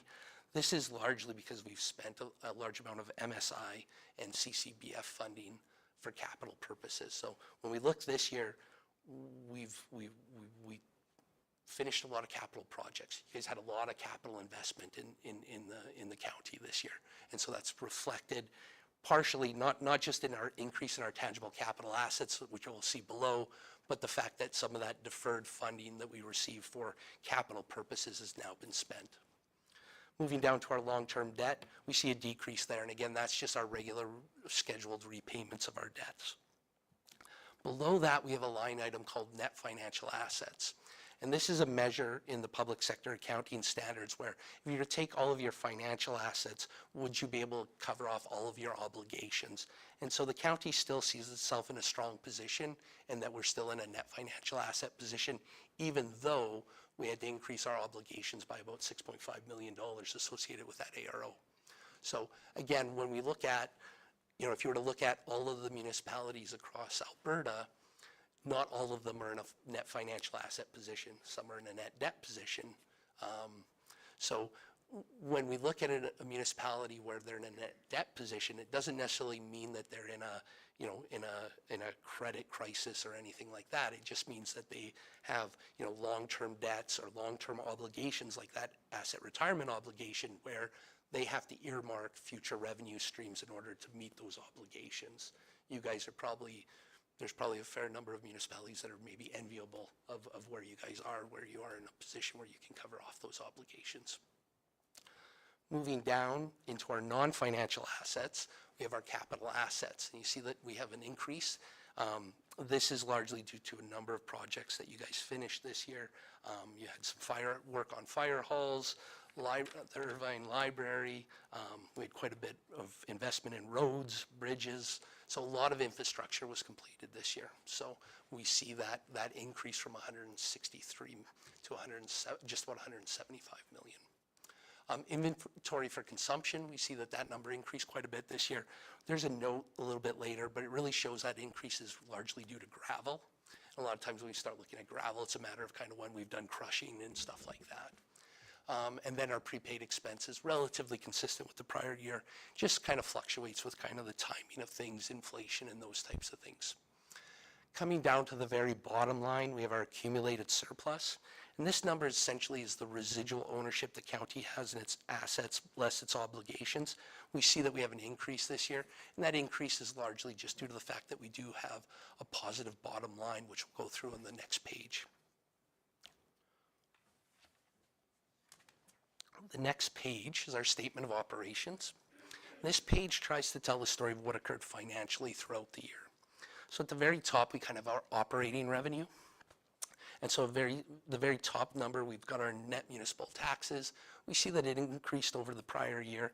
It was a little bit higher than what we budgeted for. This is largely just due to assessments, mill rates, and those types of things. We see our user fees and sales of goods, those went up this year. Our investment income also saw an increase this year, largely due to better than average interest or better interest rates than what we've seen historically. We saw our government transfers for operating increase, as well as a bit of an increase in our penalties, fees, and permits over the prior year. So overall, our total operating revenue went from about 35 million to 41 million this year. Moving down to our expenses, overall, we see that our expenses went up from just about 29 million, so 28.6 to 33 million this year. And a lot of that has to do with, again, increases in the amount of, first off, we have things like inflation as well as, cost of living adjustments and those types of things. But really what's driving our increases there is really the amount of activity. So again, a fair amount of increased activity. We also have those two other estimates that I spoke about earlier being our amortization. So remember when I talked about the fact that when you set up a capital asset and we do that estimated useful life and we amortize it, because we have more capital assets this year, we would have seen amortization associated with those new assets. And then also this year with asset retirement obligations, you saw an increase in the accretion. So what happens is we took the asset retirement obligation, was also taken back. And so you see an increase, or an estimated increase, kind of trying to reflect the changes, like I said, largely due to inflation, present value of money, and those types of things associated with that obligation.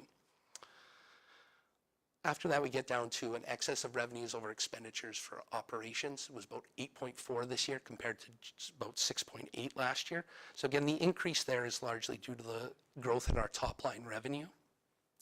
Below that, we get into our other revenue. So we have government transfers for capital. This number is quite a bit higher than the prior year, 6 million last year, 13 this year. Again, the big increase here is a result of us being able to recognize that capital funding that I spoke about earlier that was in deferred revenue. So again, I spoke about that as part of our discussion on estimates, but also when we were talking about the statement of financial position, some of that funding that we received in the past, we actually were able to spend it this year on those capital projects and then bring those amounts into revenue. And then we have some gains on disposal of some of our capital assets, about $351,000. Overall, our bottom line, we saw excess of revenues over expenditures of about 22 million this year compared to just under 13 last year. A large portion of that, keep in mind, is the result of recognizing that capital funding. It's very important because a lot of times that's one-time funding, right? It's money you've received for specific capital projects. Overall, that went to the accumulated surplus, and again, that accumulated surplus representing the residual ownership that we have in our assets less our obligations. The next page is our statement of change in our net financial assets. So I spoke about earlier on the statement of financial position, the net financial assets, meaning that we have enough financial assets to offset our financial liabilities. This page here just explains why we have those changes. And really when we come down to it, what it does is it takes your bottom line or your excess of revenues over expenditures, adjusts it for our capital asset purchases in the year. So you guys had invested just about $20 million in capital money, $20 million into new capital assets this year. Then it adjusts out things like our amortization and those type of changes in our inventory and stuff like that. So at the end of the day, we saw our net financial position improve by about $9.7 million this year. The next page is our statement of cash flows. And this is whenever I'm going through a set of financial statements, whether it be with a municipal client or a for-profit or a not-for-profit, the statement of cash flows often really allows you to tell the story of what kind of occurred throughout the year. So what it does is at the very top, it takes, again, your excess of revenues over expenditures. Then it kind of adjusts out things like that non-cash amortization that I mentioned earlier when we were talking about the estimates.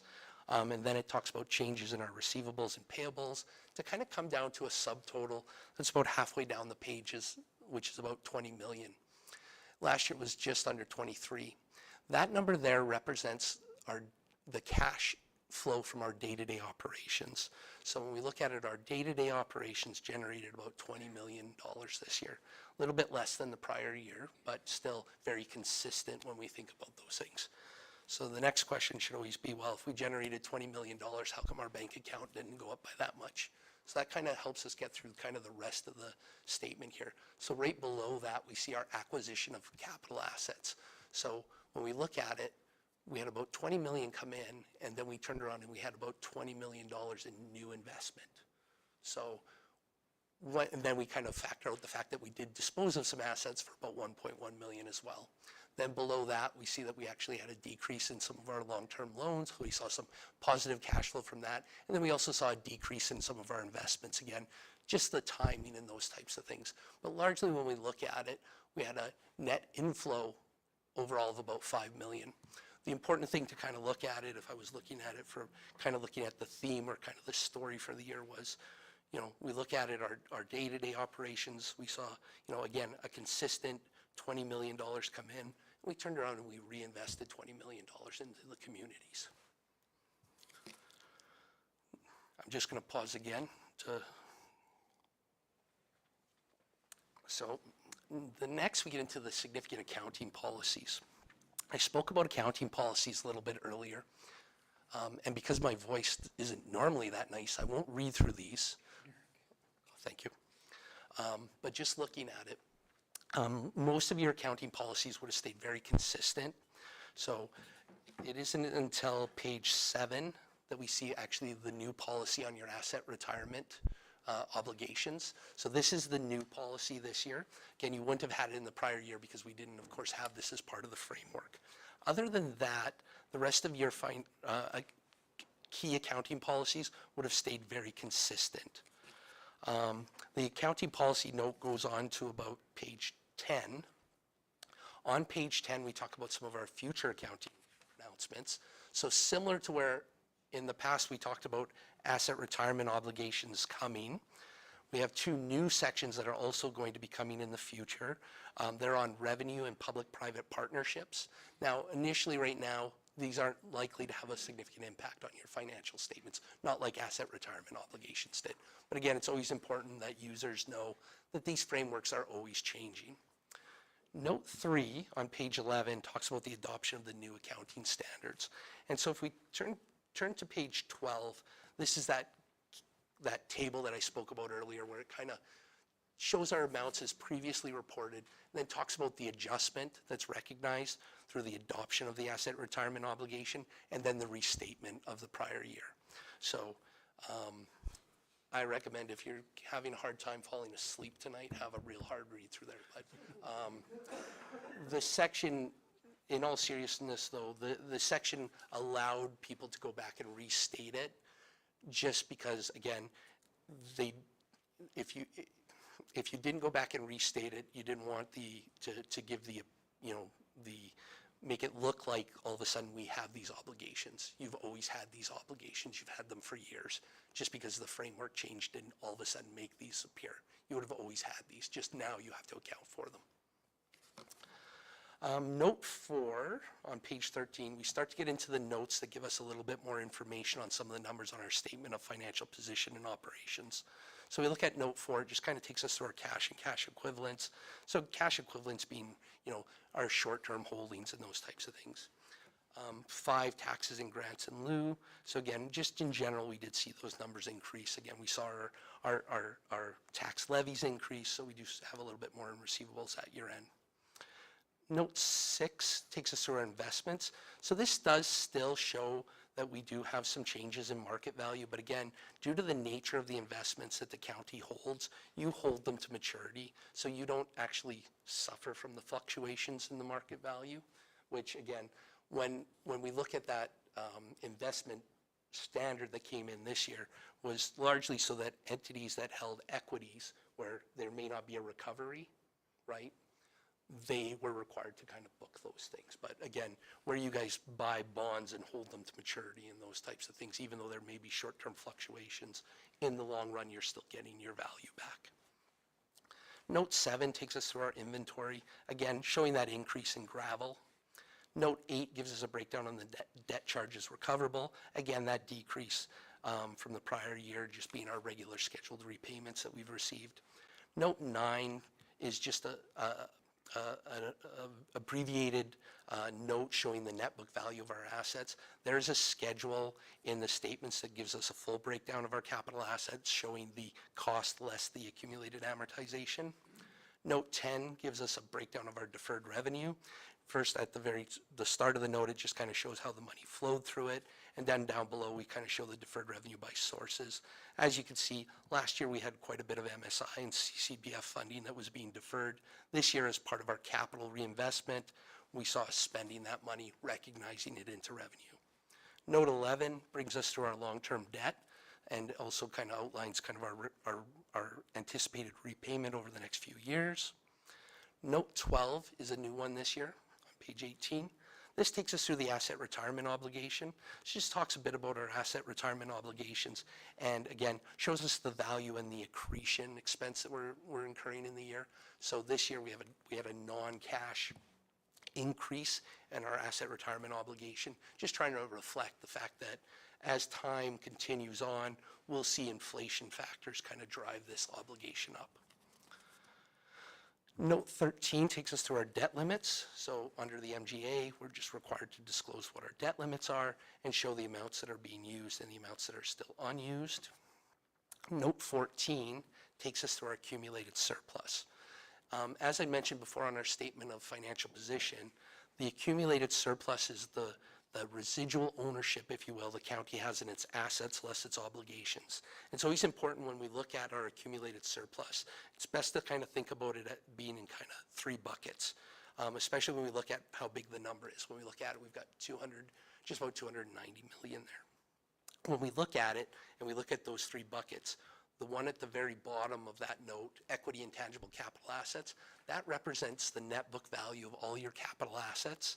So it includes your infrastructure and all those things, less any obligations attached to it. So less any long-term debt, less the asset retirement obligations. So it's supposed to try to represent the residual ownership that you have in your capital assets. So when we look at our total residual ownership, most of it is tied up in our residual ownership in our infrastructure. Then we've got our restricted amounts. So those are the amounts that you guys as council and councils in the past have set up as reserves. And then we've got our unrestricted surplus. So the unrestricted surplus would be the amounts that are available for kind of day-to-day operations where you haven't already earmarked them for specific purposes. The next note just takes us to our segmented disclosures. There's a schedule a little bit later that takes us through our statement of operations where it kind of breaks it down by function and object. So it just takes that page that we spoke about earlier and breaks it down. This page here just gives us a little bit more explanation as to what's on those, how things are kind of divvied up on that. Note 16 is our salary and benefits disclosure.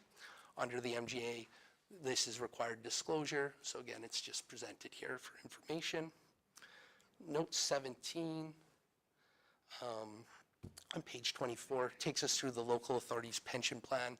We participate in the local authority's pension plan. This note just talks a little bit about the amounts that our employees are contributing as well as what we're contributing on behalf of them.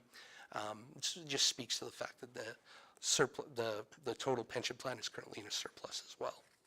Note 18 talks about some contingent liability information.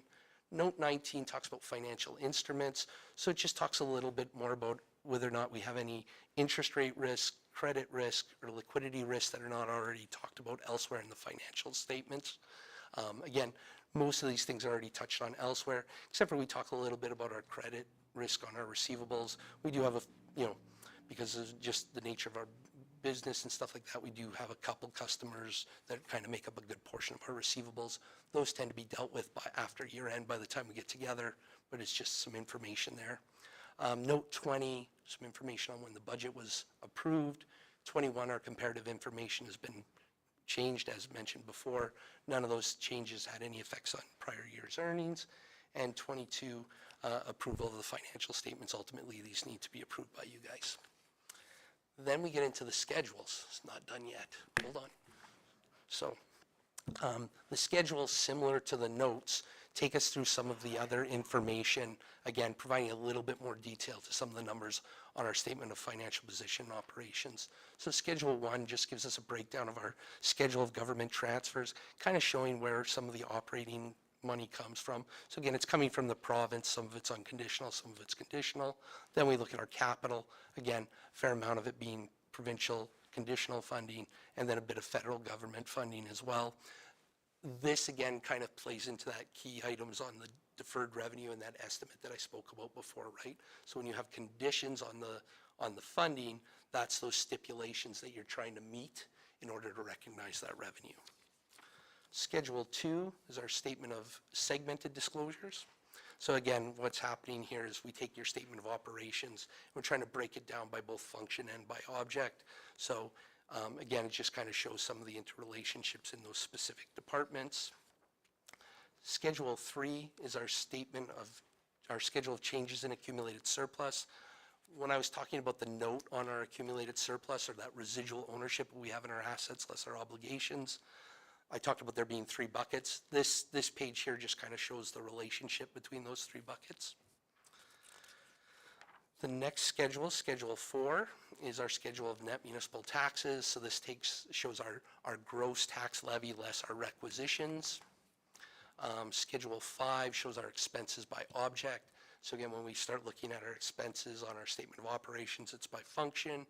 Segmented shows function and object, and then this one just shows object. So again, we start looking at kind of where we see some of our increases in our wages and our contracted, those types of things. Again, a lot of that has to do with, and our materials and goods, a lot of that has to do with cost of living adjustments, inflation, and just general activity. Then the last page being Schedule 6, our Schedule of Tangible Capital Assets. So again, what this page does is, we talked earlier, there was a note that just showed the net book value. This one here shows our, our capital assets, which includes all of our equipment, our infrastructure, our land, less any amortization that we've taken over time.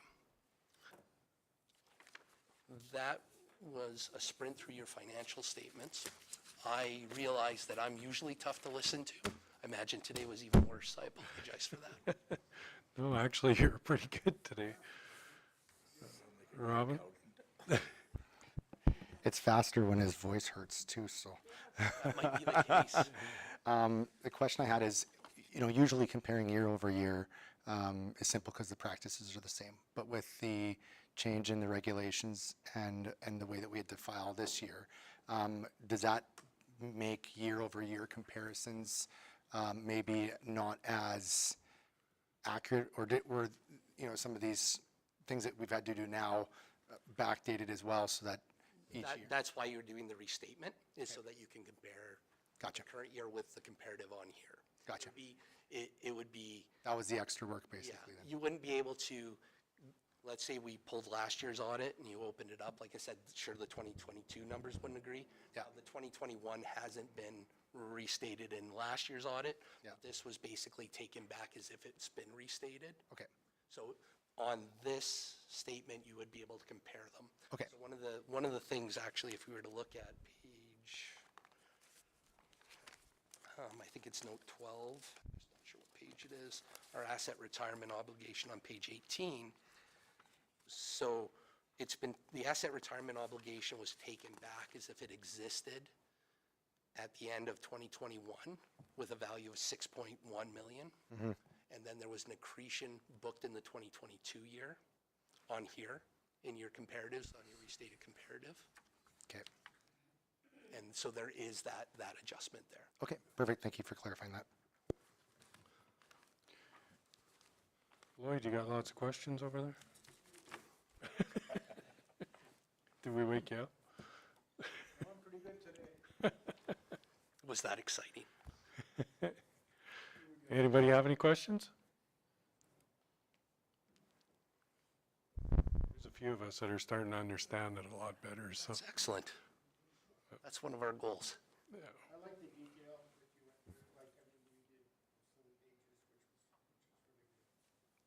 Appreciate that. Okay. No more questions? Looks positive and upward to me, so. Thank you very much for coming down and getting that done for us. Absolutely. And I know we're a little behind the 8 ball because of all the extra stuff, but at least it's off our plate now. Yeah, it is. Absolutely. It was a very challenging year for a lot of municipalities, to be honest. So, Well, we recognize that. We just didn't want it to go too far. no, that's fair. Absolutely. Thank you very much and have a safe trip back home. Thank you very much. Thank you. Oh, do we need, No, so Mr. Chairman, I was just going to say, after having been presented the 2023 audited financial statements, the recommended motion is that council approve the 2023 audited financial statements and the 2023 financial information return as presented. it wasn't that good. Try. Lloyd, you ever going to move them? Okay. Any questions? Vote.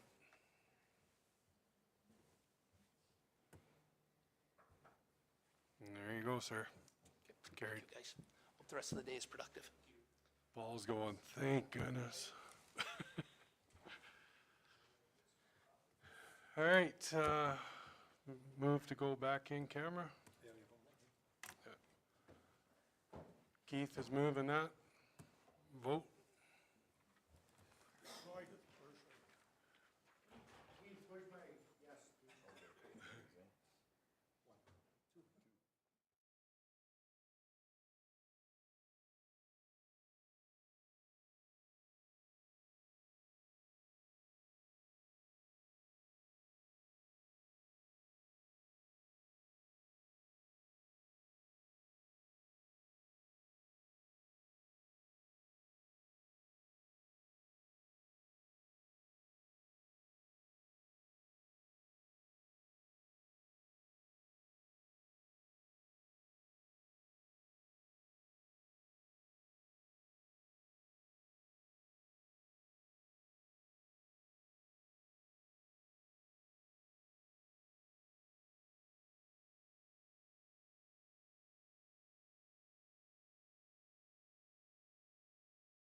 Open.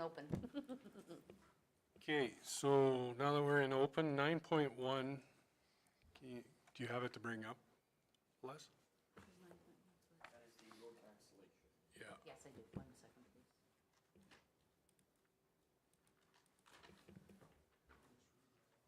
please.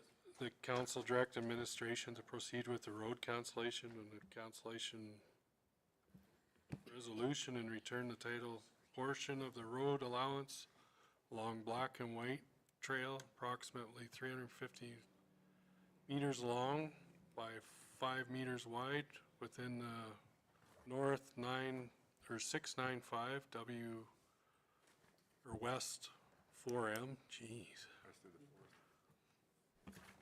You can tell I don't read those very often. Which are no longer required as the alternative routes existing. Blaine is making that motion. Vote.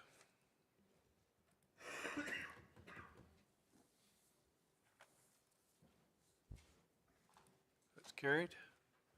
All right, 9.2. Is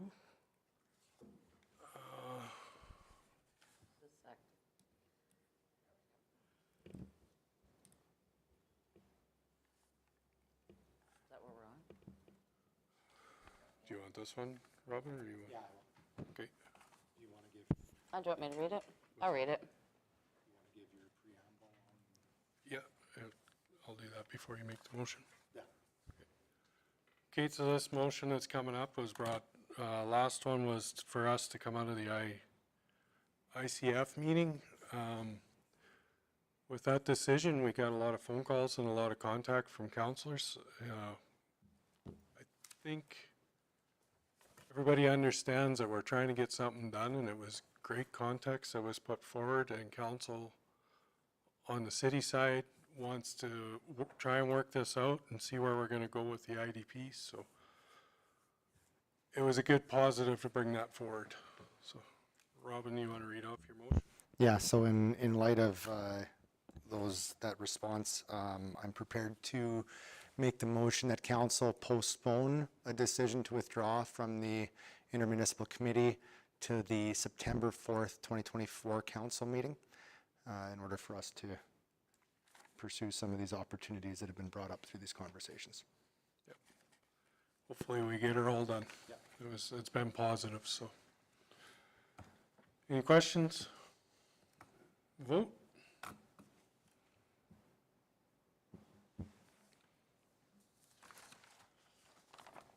That's carried.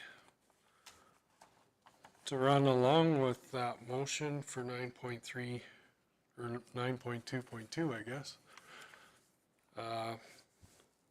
Motion's coming forward, the council hold a joint council session for the tri-area IDP on May 30th, 2024 at 6:30 PM.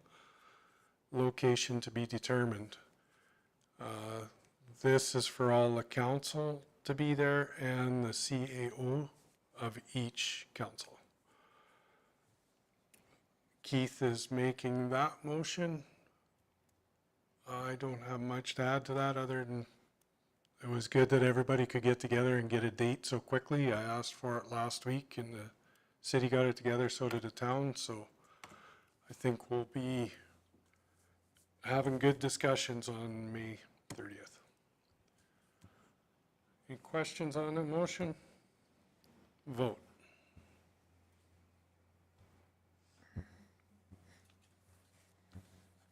That's carried. All right, thanks guys. It was a great meeting today. Lots of discussion, got a lot of stuff done. So I will say meeting adjourned.